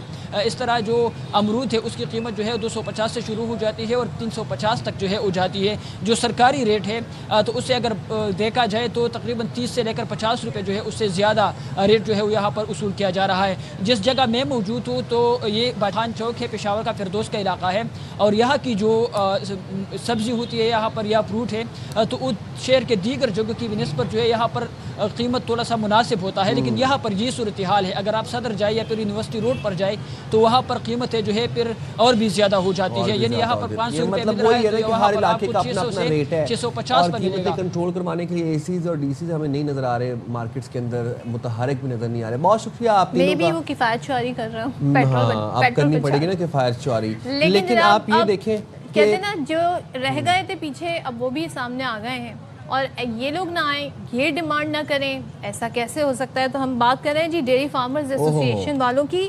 तो कराची में डेयरी फार्मर्स एसोसिएशन ने दूध की कीमत बढ़ाने के लिए ख़त लिख दिया कमिश्नर साहब को। अब ख़त में फरमाते हैं जनाब के मुतालबा करते हैं कि कराची में दूध की फ़ी लीटर कीमत 320 रुपए की जाए। डेयरी फार्मर्स एसोसिएशन के मुताबिक 70 रुपए फ़ी लीटर नुकसान बर्दाश्त से हमारे बाहर हो गया है, तो ये हमारे नुकसान जो है उसको आवाम से पूरा करवाएं। कोई तड़ी नहीं लगाई इस दफ़ा खत के अंदर, वरना हर दफ़ा एक तो तड़ी भी होती है ना हुकूमत के लिए कि कर दे वरना फिर ये होगा। हाँ, उसके लिए दूसरा खत। तर्जुमान सिंध हुकूमत सादिया जावेद साहिबा हमारे साथ मौजूद है, जरा उनसे जान लेते हैं। सादिया साहिबा बहुत शुक्रिया प्रोग्राम के लिए वक्त निकाला। पेट्रोल की कीमतों में इजाफे के बाद आटा, चिकन, दूध, हर चीज़ की कीमत बढ़ गई है। सिंध हुकूमत आम शहरियों को महंगाई से बचाने के लिए क्या इकदाम कर रही है? थैंक यू वेरी मच जी। बिल्कुल जो गवर्नमेंट ने पेट्रोल के निर्ख बढ़ाए एकदम से 55 रुपये, जाहिर सी बात है उसका इम्पैक्ट आया है, हर चीज़ पर आया है। ज़्यादातर खाने पीने की अशिया पर तो उसका इम्पैक्ट इम्प्लीमेंट हो गया, चाहे वो सामान कब का ख़रीदा हुआ था लेकिन उस पर इम्प्लीमेंट कर दिया है कि जी पेट्रोल महंगा हो गया। हम आज चीफ मिनिस्टर साहब ने इस पे इजलास किया है कि जितनी भी मार्केट एसोसिएशंस हैं, चाहे वो डेयरी फार्मर्स हैं, चाहे वो फ्रूट या वेजिटेबल वाले हैं, उनसे कमिश्नर मीटिंग करेंगे। जाहिर सी बात है थोड़ा बहुत उनको कंपनसेट करना पड़ेगा, क्योंकि 55 रुपीज़ जो पेट्रोल में इजाफा है वो बहुत ज़्यादा है। लेकिन ये भी काबिल कबूल नहीं है कि जो ये जो डेयरी फार्मर्स ने 100 रुपए पेट्रोल की कीमत बढ़ी है 55 रुपए और ये बढ़ा देंगे 100 रुपए, तो मतलब ये तो कहीं से एक्सेप्टेबल नहीं है। जो इस वक्त रेट गवर्नमेंट ने डिसाइड किए हैं वही मार्केट में उसी कीमत पर जो है वो दूध अवेलेबल करा। मिडवे के 70-50 ऐसे कर लें, 55 ही कर लें, 100 ना करें। नहीं 70-50-100 नहीं। देखें जाहिर सी बात है कि मार्केट एसोसिएशंस और उनसे कमिश्नर साहब यही बात करेंगे कि जिन चीज़ों में अगर कीमत ना बढ़ाई जाए वो ना बढ़ाई जाए, लेकिन कुछ चीज़ों पे कीमत बढ़ानी नागुज़ीर होगी, क्योंकि महंगाई का तूफान आया है। जो पेट्रोल बढ़ा है और स्पेशली डीजल बढ़ा है, ये ट्रांसपोर्टेशन की गाड़ियाँ हैं, लेकिन इस वक्त कराची में जो है इंतज़ामिया मुतहरिक है, ख़ास तौर पर दूध वालों के, क्योंकि मेरे पास खुद ये रिपोर्ट थी कि दूध कुछ जगह 100 रुपये इजाफा कर दिया गया है और वो 100 रुपए इजाफे तो के आपने साथ क्या किया बेच रहे हैं। कुछ जगहों पे जहाँ इजाफा मेरी कर दिया? जी उनके खिलाफ एक्शन हुआ है। मेरी कमिश्नर साहब से खुद बात हुई है ज़ाती तौर पे, और मैंने उनसे यही कहा, उन्होंने कहा कि जी उनके खिलाफ एक्शन हो रहा है, लेकिन मैंने डेयरी फार्मर एसोसिएशन को बुलाया है क्योंकि उन्होंने खत लिखा है। मैं उनसे बातचीत करूंगा। मेरी सिंध गवर्नमेंट की कोशिश यही है कि जो रेट है उसी जगह रेट रोका जाए, लेकिन अगर क्योंकि महंगाई का तूफान तो आया है, फेडरल गवर्नमेंट ने हमें रमजान और ईद का तोहफा दिया है। सादिया, तोहफा मतलब तो ये- मिला सैलरीड क्लास को कि उनकी कमर ही टूट गई। सैलरीड क्लास तबके को तो अब सांस बची जो कुची उसके जो कमर। थोड़े 2-4 सांस आ रहे थे वो भी आना बंद हो गए हैं। ईद से नहीं, पहले देखिए, कराची की सड़कें सादिया सुनने नहीं, खाली हो गई हैं। मैं आपको ये बताऊं कि तनख्वाहें नहीं बढ़ी, सैलरीड क्लास तबके की तनख्वाह तो बढ़ी नहीं, दूध भी बढ़ गया, किराए भी बढ़ गए, रोटी, चीनी, आटा, कपड़ा सब किराए- बढ़ गया। सैलरीड क्लास जाएगा तो कहाँ पर जाएगा? साइम, जो किराए की इजाफे वाली खबर थी उसका सीनियर मिनिस्टर शर्जील इनाम मेमन साहब ने सुबह इजलास किया है। उस पे उन्होंने नोटिस लिया है। ट्रांसपोर्ट डिपार्टमेंट मुताहरिक है कि किराए नहीं बढ़ाए जाएंगे जब तक गवर्नमेंट के साथ ये तमाम एसोसिएशंस बैठेंगी नहीं, बात नहीं करेंगी। हमारी कोशिश है, लेकिन आपकी बात बिल्कुल सही है कि salary class, mediocre, middle class Pakistan में जिसका बहुत बड़ी आबादी है उस पर बहुत बड़ा बोझ फेडरल गवर्नमेंट ने डाला है। फेडरल गवर्नमेंट को ये रिकंसिडर करना चाहिए। पीपल्स पार्टी पहले दिन से ये बात कह रही है कि बिल्कुल हम इत्तेहादी हैं, हमने आपको वोट किया है, लेकिन हम कैबिनेट में नहीं है। लेकिन ऐसे डिसीजंस ना करें जिससे पाकिस्तान की आवाम पे जाए। ये सिर्फ सिंध का मसला नहीं है, पूरे पाकिस्तान का मसला है। पूरे पाकिस्तान में लोग परेशान हैं। लोग फल सब्जी, वैसे ही हम माजरत के साथ मुसलमान जो है वो रमजान के महीने में हर चीज की हाइप क्रिएट कर देते हैं, हर चीज वैसे ही महंगी करते हैं। लेकिन अब तो ये बहुत अच्छा बहाना मिला है। तो मैं फेडरल गवर्नमेंट से आपके तवज्जो से ये कहूंगी कि उन्होंने पेट्रोल की जो कीमत बढ़ाई है उसको काम आपने उन्हें याद दिला दिया, हम भी याद दिलाते रहेंगे वो क्या करे। लेकिन यहाँ पर जो आपके इख्तियार में है, दूध दही की कीमतें, चिकन की कीमतें, ये जी वो कमिश्नर साहब उसको, हाँ जी, उसको कमिश्नर साहब ने तमाम जो भी मार्केट एसोसिएशंस हैं, कंज्यूमर एसोसिएशंस हैं, उनके साथ वो बातचीत कर रहे हैं ताकि जो है कीमतों को कंट्रोल में रखा जाए। रमजान का आखिरी अशरा है, आगे सादिया खबर आ गई है जी, ब्रेकिंग आ गई है। इसी सेगमेंट के बीच में डेयरी फार्मर्स एसोसिएशन ने दूध की कीमतें 300 रुपए तक करने का फैसला कर लिया है जनाब। तो ये ब्रेकिंग न्यूज आई है अभी हमारे पास। 300 रुपए तक का फैसला कर लिया गया है डेयरी फार्मर्स एसोसिएशन की जानिब से। तो अब जो आपको दूध की कीमत मिलेगी वो आपको 300 के अराउंड 300 कुछ रुपए, 300 रुपए का फैसला कर लिया गया बल्कि जनाब 300। तो हम बात यही कर रहे थे कि 100 रुपया इजाफा होगा, 120 रुपये होगा, तो वो बीच में खबर आ गई। सादिया, अभी तो हम बातें कर रहे थे, आपने कहा देखें जी हमने तो बकायदा नहीं होने देंगे, क्रैकडाउन भी बताया। नहीं, बिल्कुल क्रैकडाउन, हाँ जी, क्रैकडाउन होगा। गवर्नमेंट क्रैकडाउन करेगी। जो 300 रुपए, क्योंकि दूध की कीमत का तकर्रुर कमिश्नर कराची करते हैं, कमिश्नर साहिबान की ये जिम्मेदारी है। क्रैकडाउन होगा। जो इस वक्त मुकर्ररा कीमत है 220 रुपए, उसी पर दूध शहर में दस्तयाब कराने के लिए हुकूमत मुतारिक है और उसी में कराएंगे। किसी की मनमानी नहीं होगी। कोई भी एसोसिएशन मनमानी करेगी उसके खिलाफ सख्त से सख्त कार्रवाई होगी, चालान होंगे। अच्छा, वैसे उन्होंने कहा है कि हम ईद के बाद जो है कीमतें बढ़ाएंगे, अभी नहीं बढ़ा सके तो, लेकिन मे भी शायद हालात अल्लाह करे कि बेहतर हो जाए जब तक। और नहीं जी, अल्लाह करेगा। बिल्कुल हालत जंग है, लेकिन हमें भी सोचना चाहिए कि हालत जंग जरूर है, लेकिन रमजान का महीना है और वाकई इस वक्त सैलरी क्लास, मिडिल क्लास पर बहुत बड़ा बोझ आया है। बहुत बड़ा सैलरी क्लास तो बेचारे सिसक के सांस ले रहे हैं। बहुत शुक्रिया सादिया जावेद साहिबा, आपने प्रोग्राम के लिए वक्त निकाला। सैलरी क्लास की अगर आप सैलरीज नहीं बढ़ा रहे हैं, मैं फिर से कह देती हूँ, सैलरी क्लास की सैलरीज अगर आप लोग नहीं बढ़ा रहे हैं तो उनके ऊपर जो टैक्स लगाया हुआ है ना आपने, टैक्स का रेशो वो कम कर दें। सैलरीड क्लास बंदा कहाँ जाए? जो कवारे हैं वो शादियों करने का सोच ही नहीं रहे, और जिनकी शादियां हुई हैं वो ये सोच रहे हैं कि मतलब अब अपनी फैमिलीज को किस तरह सपोर्ट करें, किस तरह सस्टेन करें। टैक्सेस इतने ज़्यादा हैं, ऊपर से आटा चीनी रोटी बेसिक जो नेसेसिटीज़ हैं वो महंगी हो गई हैं। मैं यहाँ पर बॉन्ड्स की बात नहीं कर रहा, नीड्स पूरी करनी मुश्किल हो गई हैं, तनख्वाहें बढ़ नहीं रही, सैलरी क्लास के ऊपर सारा बोझ है, बड़ी चुप नहीं होना है क्योंकि ये दुखती रग है जिस पे हाथ रख दिया गया है कि जनाब आपके मसाइल। जाएंगे ब्रेक पे, आपको पता है ब्रेक पे जाएंगे तो मैं नीचे भाग के जाऊंगा। हाजिर होंगे ब्रेक के बाद, stay there with us.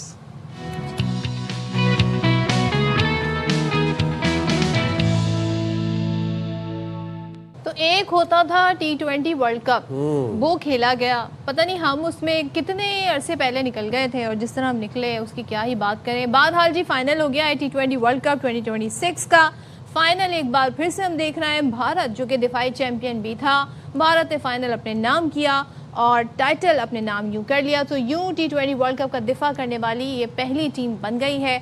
Final में कीवी कप्तान ने टॉस जीती, पहले फील्डिंग का फैसला किया। भारतीय ओपनर्स आए, उन्होंने आते ही जारहाना तौर पर जी बल्लेबाजी शुरू कर दी और पावर प्ले में ही 92 रन जोड़ दिए। तो संजू सैमसन जिनके बारे में आजकल हर कोई बात करता नजर आता है, उन्होंने 89 रन की एक बार फिर से शानदार इनिंग्स खेली। अभिषेक शर्मा, ईशान किशन ने भी निफ्ट सेंचुरियां स्कोर की और आखिर में शिवम दुबे ने 8 गेंदों पर 26 रन बनाकर टीम का स्कोर 255 तक पहुंचा दिया। अच्छा, अभिषेक सरप्राइजिंगली बड़ा अच्छा खेला क्योंकि अभिषेक अच्छा बैट्समैन तो है लेकिन वो एक दो दफ़ा से नहीं चल पा रहा था। संजू सैमसन भी ऑल उन्होंने बड़ी ज़बरदस्त परफॉर्मेंस दिखाई है। अब ज़रा आपको बता दें प्राइज़ मनी के बारे में। T20 वर्ल्ड कप में शरीक टीमों पर डॉलरों की बरसात हो गई। चैंपियन भारतीय टीम ट्रॉफी के साथ 65 करोड़ से ज़ायद पाकिस्तानी रुपए इनाम की हकदार बनी। रनर अप न्यूजीलैंड के हिस्से में 32.5 करोड़ रुपए से ज़्यादा की रकम आई। सेमीफाइनल हारने वाली इंग्लैंड और जनूबी अफ्रीका की टीम को 18 करोड़ से ज़्यादा रुपए मिले और पाकिस्तान समेत सुपर 8 में पहुंचने वाली टीमों को 7.5 करोड़ से ज़्यादा कैश मिलेगा। अच्छा, हर कामयाबी पर 86 लाख रुपए इजाफी भी मिले। तो जबकि आईसीसी की जानिब से टूर्नामेंट में शिरकत पर तमाम टीमों को 3 करोड़ रुपए से ज़्यादा रकम दी जाएगी। ये 7.5 करोड़ जो पाकिस्तानी टीम को मिलेगा, वैसे मुझे नहीं लगता कि मिलना चाहिए इनको 7.5 करोड़ रुपए। लेकिन भाई अब जरा सा बात ये भी कर लें कि भारतीय फास्ट बॉलर से कहते हैं ना धुलाई बर्दाश्त नहीं होती। अब जाहिर है न्यूजीलैंड भी वहाँ पर खेलने ही आई थी तो 2 छक्के ही लगे थे कि जो अर्शदीप सिंह हैं वो काफ़ी ज़्यादा आउट ऑफ कंट्रोल हो गए। न्यूजीलैंड के बल्लेबाज हैं डैरिल मिचेल, उनको ही उठाकर बॉल दे मारी। अब मिचेल जो है वो गुस्से का इजहार करते हुए अर्शदीप की जानिब बढ़ते हैं। एम्पायर और साथ ही खिलाड़ियों ने बीच बचाव करा। सूरत हाल आप देखें इस वक्त स्क्रीन पर क्या हुई और फिर अंपायर ने भारतीय जो कहते हैं ना पेसर को वार्निंग भी दी। तो ये सूरत हाल बनी। अब 2 छक्के लग गए थे अर्शदीप को, उसके बाद उन्होंने बॉल ही उठाकर मार दी। अब ये देखें 1 छक्का नहीं, ये जो आखिरी बॉल थी ना इस पे, ये तो बड़ी गलत बात है। 1 छक्का लगा। That is arrogance. जब आपने 1-255 स्कोर कर लिया। This is not sportsman spirit at all. That's a biggie. भारतीय ये देखिए अच्छा भारतीय खिलाड़ी जो है ना इंडियन क्रिकेट टीम, वो आदत हो गई है कोड ऑफ कंडक्ट की खिलाफ वर्जी करने की। उनको वो जिस तरह से उनकी गवर्नमेंट उनको सिखा रही है एक्सट्रीमिस्ट हरकतें करना, वो करी जा रहे हैं, किए जा रहे हैं। ग्राउंड के गुंडों जैसी हरकतें कर रहे हैं, जैसे गली के गुंडे होते हैं। जैसे मोदी गुंडा बना हुआ था भारत का और भारत बना हुआ था पूरे खित्ते का, फिर पाकिस्तान धुलाई की तो अकल ठिकाने आ गई। इनकी भी होगी तो इनकी लंबी खामोशी चल रही है। वैसे सॉफ्टवेयर अपडेट होने वाला है इनका भी। तो हमारे साथ नुमाइंदे खुसूसी बराए खेल शाहिद हाशमी साहब मौजूद हैं, उनसे बात कर लेंगे। शाहिद साहब, भारत ने न्यूजीलैंड को 96 रन से शिकस्त दी, बड़ा अच्छे मार्जिन से शिकस्त दी गई और भारतीय टीमों में खेलती भी अच्छी नजर आई, परफॉर्मेंस अच्छी भी थी। जो अच्छी चीज़ है हम उसको अप्रिशिएट करेंगे, कंस्ट्रक्टिव क्रिटिसिज्म इसी का नाम है। आप कैसे देखते हैं कल की भारतीय टीम की इस जीत को? भारत ने पूरे टूर्नामेंट में बिल्कुल अलग लेवल की क्रिकेट खेली है। 3 दफ़ा 250 प्लस टोटल किया, लेकिन फाइनल मज़ा नहीं आया। जितने लोगों ने, करोड़ों लोगों ने डिजिटली भी देखा, टेलीविज़न पर भी देखा, ग्राउंड में भी तकरीबन 86,000 लोग वहाँ पर मौजूद थे, उनको भी मज़ा नहीं आया। बड़ा वन साइडेड सा फाइनल हुआ। इतनी कूट लगा दी 255 की, फिर सामने से टीम 159 पे ऑल आउट हो गई, तो वो इतना मज़ा नहीं आया लोगों को। बड़ा वन साइडेड हुआ। इससे अच्छा तो सेमीफाइनल था कि इंग्लैंड की टीम कम से कम 7 रन के मार्जिन के अंदर तो आई। न्यूजीलैंड तो 96 रन से हारी। लेकिन शुरू से इंडिया की टीम इस तरह खेल रही थी और प्री टूर्नामेंट फेवरेट्स भी थे। शायद साहब हो सकता है आप इस चीज़ से अग्री ना करें, लेकिन थोड़ी पब्लिक ओपिनियन ज़रा सी ये है, और मैं नासिर हुसैन साहब को भी सुन रही गो कि वो उनका पुराना क्लिप था जिसमें वो बता रहे थे जी किस तरह पिच में सारी चीज़ों में एक बड़ा एहतमाम किया जाता है जीत का। तो क्या लोगों को आप इस तरह की फतहात जो हैं भारत की, गो की बहुत अच्छी टीम है नो डाउट, बड़े अच्छे प्लेयर्स हैं, बट ये जो वन साइडेड जिस तरह से जीते, जो उनकी बॉडी लैंग्वेज है, जो उनका एरोगेंस हम देख रहे हैं, क्या इस एहतमाम किया जाता है या फिर बाकायदा आप बस कहें कि जी इनका ही दिन था, टाइटल का दिफा भी कर लिया, थ्रू आउट ज़बरदस्त खेल रहे हैं लोगों को बड़े शक व शुबात हो रहे हैं।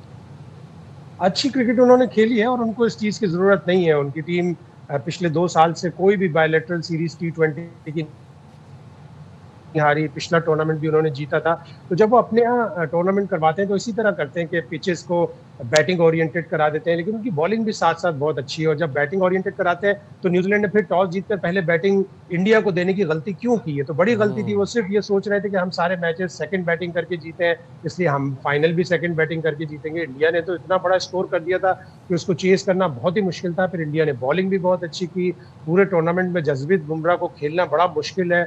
सिर्फ 8 रन की एवरेज पे इकोनॉमी पे उन्होंने इतनी 14 विकेटें ले ली, 12 का स्ट्राइक रेट, 12 का एवरेज, तो उनको खेलना बड़ा मुश्किल था। भारत को ज़ैब नहीं देता इस तरह की चीज़ें करने का। उनकी दुनिया की बेहतरीन टीमों में से एक टीम है, लेकिन जब भी वो अपनी टूर्नामेंट कराते हैं तो वो बैटिंग ओरिएंटेड बनाते हैं, एहतमाम करते हैं कि पिचेज ऐसी हों जो उनके बैट्समैन को फिट हों, उनको मौजूद रहे उनके लिए, हालांकि उनको इसकी ज़रूरत बिल्कुल भी नहीं।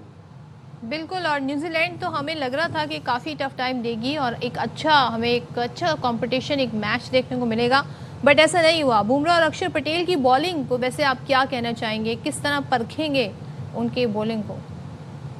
बहुत ही आउटस्टैंडिंग बॉलिंग है। अक्षर पटेल तो उनका बहुत ही कामयाब ऑलराउंडर है। फील्डिंग हो, जब ज़रूरत पड़ती बैटिंग से उसने जिस तरह ग्लेन फिलिप्स को और फिन एलन को आउट किया, पूरा ऊपर से उड़ा के रख दिया उसने जो टॉप ऑर्डर था न्यूजीलैंड का, तो वो एक कमाल का प्लेयर है। फिर बुमराह तो वर्ल्ड क्लास बॉलर है। जिस तरह उसके एक ही रिस्ट एक्शन से वो स्लोअर वन भी करा देता है, बाउंसर भी करा देता है, यॉर्कर भी करा देता है। पूरे टूर्नामेंट में उसको खेलना मुश्किल था और कल तो उसने 15 रन देकर 4 विकेटें हासिल की। इतने बड़े टोटल को डिफेंड करते हुए जब कोई इतनी अच्छी बॉलिंग कर देता है तो फिर टूर्नामेंट और उसका फाइनल जो है बिल्कुल यकतरफा हो जाता है, और बुमराह ने बिल्कुल यकतरफा कर दिया। वेस्ट इंडीज़ के नॉकआउट मैच में एक ही ओवर में 2 विकेटें, इंग्लैंड वाले मैच में कमाल की बॉलिंग की उसने ब्रूक को आउट करके, और इस वाले फाइनल में भी 4 विकेटें 15 रन। तो ये 2 टॉप क्लास के प्लेयर हैं। ऑल्दो इंडिया की टीम इतनी अच्छी है, उनके पास 11 के 11 अच्छे प्लेयर हैं। एक आध प्लेयर उनका जब वो बेंच से उठ के आता है वो भी उसी तरह की कारकर्दगी दिखा देता है। शायद भाई अब ये जो प्राइज़ मनी मिली बहुत सी टीम्स को, हमारे लिए अब प्राइज़ मनी कह लें या इसको जो भी टूर्नामेंट एक मनी या एक फेयर कह लें, जो भी कह लें, हाँ मैच खेलने के लिए हमें तो वही है ना, हम कहाँ से उसको प्राइज़ मनी कंसिडर कर लें। 6, साढ़े 6, सवा 6 करोड़ पे मिली पाकिस्तानी क्रिकेट टीम को, और पाकिस्तानी टीम जो है वो बांग्लादेश का दौरा भी करने जा रही है। ये जो 6, साढ़े 6 करोड़ है, आपको लगता है ये अच्छे साइकोलॉजिस्ट में इन्वेस्ट करने चाहिए या फिर अच्छे कोचेस के अंदर किस चीज़ में इन्वेस्ट करने चाहिए? नहीं, पाकिस्तान क्रिकेट बोर्ड करता है इसकी एक शेयर जो है वो तो खिलाड़ियों को भी मिलेगी, अच्छी खासी शेयर खिलाड़ियों को मिलती है, लेकिन पाकिस्तान क्रिकेट बोर्ड ने 50-50 लाख रुपए जुर्माना भी आयद करने का फैसला किया हुआ। अभी तक बाज़ाब्ता उसका ऐलान नहीं हुआ, तो जो इस पर से अच्छे खासे पैसे उनके कट जाएंगे। लेकिन वाकई पाकिस्तान टीम को अच्छे कोचेस के, अपने सिस्टम को सुधारने की, अपने साइकेट्रिस्ट को साथ में टीम के लगाने की ताकि उनको दिमागी तौर पर मजबूत करें, मेंटली बहुत मजबूत करें जिस तरह इंडिया की टीम है, और अपना सिस्टम दुरुस्त करें। बिल्कुल, और मनमानी जो पसंद की, मैं दूसरा नाम नहीं लेना चाह रही, फेवरेटिज्म है उसको जी माइनस करें तो टीम हमारी बेहतर बन सकती है। Thank you so much Shahid Hashmi हमारे साथ। जनाब अब पाकिस्तान बांग्लादेश के साथ मैच खेलेगा, यानी कि बांग्लादेश पाकिस्तान की सीरीज होने जा रही है, 11 मार्च से शुरू हो रही है। देखना ये होगा कि होगा क्या उसके अंदर जनाब, अभी भी देखना है कि क्या। हम एक छोटी सी ब्रेक पे हाजिर होंगे, ब्रेक के बाद स्टे देयर विद अस।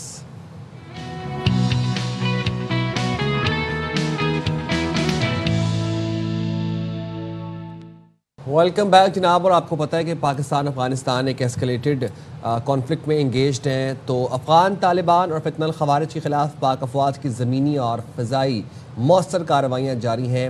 शवाल जनूबी वज़ीरिस्तान से मुल्हक्का अफगान तालिबान की पोस्ट को निशाना बनाया गया, जिसके बाद दहशतगर्द भागने पर मजबूर हुए। पोस्टें छोड़कर फिर ये भागते हैं, अपनी साथियों की लाशें भी नहीं उठाते और दुम दबा के भागते हैं, क्योंकि जब फिर इनको हम जहन्नम वासिल करने पे आती है हमारी सिक्योरिटी इदारे, तो फिर इनको कीड़े मकोड़ों की तरह कुचला जाता है। अफगान तालिबान की पोस्ट को बारूद से तबाह कर दिया गया। अब फौज पाकिस्तान ने पक्तिया में भी कार्रवाई करते हुए शाहीन बेस के एम्यूनेशन डेपोज को मुकम्मल तौर पर तबाह कर दिया। अच्छा जी, और पाकिस्तान ने अफगानिस्तान में शहरियों को टारगेट करने के इल्ज़ामात को मुस्तरद कर दिया। ये काफ़ी अरसे से प्रोपेगेंडा जारी था और इसको प्रोपेगेंडा बाकायदा तौर पर करार दिया गया है। वज़ीर इत्तलात अताउल्लाह ताड़ा ने गैर मुल्की जरीदों से बात की और बताया कि दहशतगर्दों के ठिकानों पर दुरुस्त कार्रवाइयाँ की गई हैं। पाकिस्तान ने अफगानिस्तान में किसी शहरी इलाके को निशाना नहीं बनाया। अता ताड़ा ने अफगान तालिबान रजीम और UN मिशन बराए अफगानिस्तान की तरफ से शहरियों की हलाकत की खबर की तरदीद भी की है और साथ ही उन्होंने मीडिया को बताया कि काबुल में अक़वाम मुत्तहिदा की एजेंसी का मुकम्मल इन्हिसार तालिबान हुकूमत पर है। वज़ीर इत्तलात ने यह भी कहा कि अफगान वज़ारत दिफा के पाकिस्तान के खिलाफ कामयाबियों के जो दावे हैं वो सरासर बेबुनियाद हैं, झूठे हैं, गलत हैं।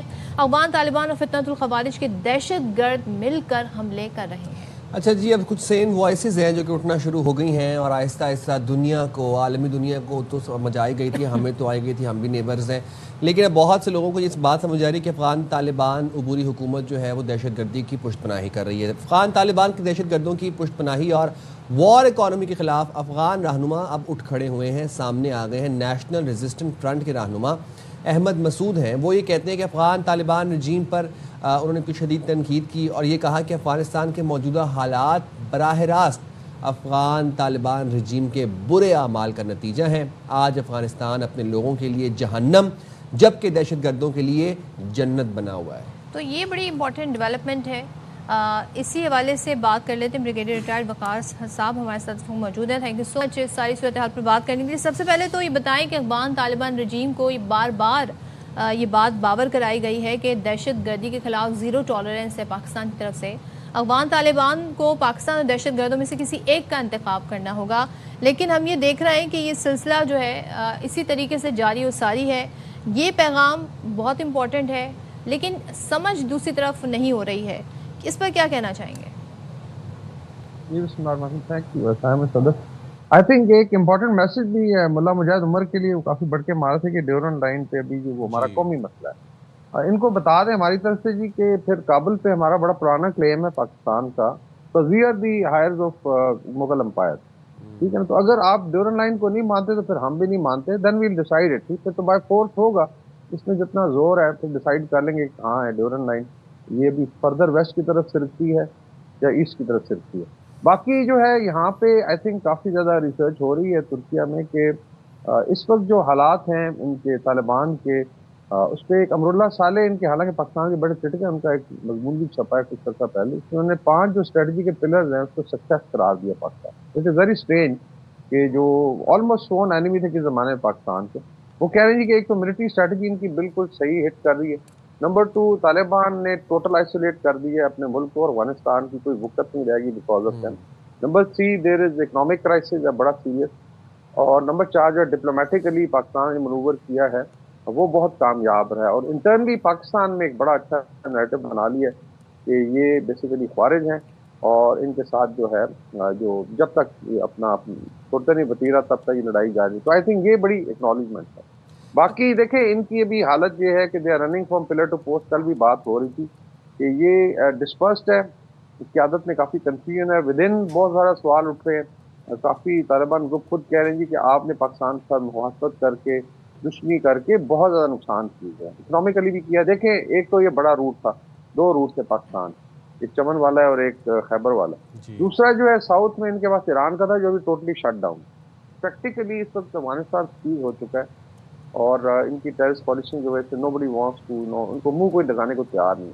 बाकी आई थिंक स्ट्रेटजी इंशाल्लाह कंटिन्यू करेगी, इल्ज़ामात ये लगाते रहेंगे बिकॉज जो एक्सेस जिस आपने बताया है बहुत सारे इलाकों पे वो तो सारी तालिबान गवर्नमेंट देती है तो जाते हैं, वरना यूएन वाले बेचारे they are restricted to Kabul, Kandahar और मेखल शायद मज़ार शरीफ हैं, उनको थोड़े बहुत दफातर हैं, but otherwise they don't have any access. तो ये खुद ही जाके कंडक्ट करते हैं, खुद ही जाके दिखाते हैं कि ये हुआ है, और बेसिकली एक शिकस्त खुर्दा रजीम है और आई डोंट नो इनको कब अकल आएगी।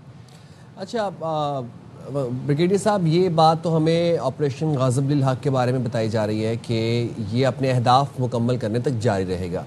क्या अहदाफ है सर? और जाहिर सी बात है ऑपरेशन डिटेल्स अभी ऑनगोइंग ऑपरेशन हम ज़रा प्रिसाइसली आपसे जान भी नहीं सकते, लेकिन ओवरऑल बाय एंड लार्ज क्या अहदाफ है इसके और कब तक जारी रहेगा? I think to precise में वन लाइनर है कि till the time the terrorist network is dismantled, okay, सीधी बात ये इंशाल्लाह जारी रहेगा। और उसमें बड़ी कामयाबी हुई है। अगर पाकिस्तान की एरियल कैंपेन देखें, उसके अलावा जो ड्रोन की टारगेटिंग है, प्लस जो बॉर्डर पे है, बॉर्डर में भी हालत है कि जो उनके टोटली जो बेसिस थे और स्मैश हो चुके हैं। राइट फ्रॉम ऊपर से आप शुरू हो जाएं, कुन्नड़ है, पक्तिया है, पक्तिका नीचे आ जाएं हिलमत तक, मतलब बलूचिस्तान के बॉर्डर तक। और फिर जो आज तक डेथ एरिया से काबुल कंधार, वहाँ पे बड़ी आई थिंक अफरा तफरी है लीडरशिप। और फिर मे बी जो इन्होंने बामियान में कोशिश की या लेट्स से नॉर्थ तरफ शिफ्ट करने की, वहाँ भी चीज़ें टारगेट में है पाकिस्तान। तो उस लिहाज से I think the line is very clear, till the time terrorist network is dismantle, इंशाल्लाह चलता रहेगा। या देन दो हमारी डिमांड है, टेररिज्म बंद करें और जो टेररिस्ट एंटिटीज के लीडर्स हैं उनको हमारे हवाले करें, चाहे BLA वाले हों, ये बशीर ज़ैद जैसे जो मोटरसाइकिलों में फिर के वीडियोस बना रहे थे, या इसी तरीके से बाकी जो इनके हैं PTP के लीडर्स हैं। तो इंशाल्लाह ताला ये कंटिन्यू रहेगा और इसमें ultimately Taliban regime will lose its regime. मेरा ये है most probably they will lose its regime. और अच्छी बात ये हुई है कि इस वक्त पूरे आई थिंक रीजन में एक्नॉलेजमेंट है, चाहे ईरान हो, रशियन हो, फेडरेशन हो, चाइना हो, पाकिस्तान हो, दे आर वेरी हैप्पी कि अभी इनका बंदोबस्त किया जा रहा है बिकॉज एवरीबॉडी फेड अप। तो इंशाल्लाह ताला एक सक्सेसफुल स्ट्रेटजी जारी रहेगी। ठीक है, थैंक यू सो मच। वकार हसन साहब हमारे साथ मौजूद थे, सारी सूरत हाल पर बात कर रहे थे। अब वक्त आ गया है आपसे इजाजत चाहने का, तो अपना बहुत सारा ख्याल रखिएगा। अल्लाह हाफिज। कल अल्लाह हाफिज। पाकिस्तान जिंदाबाद।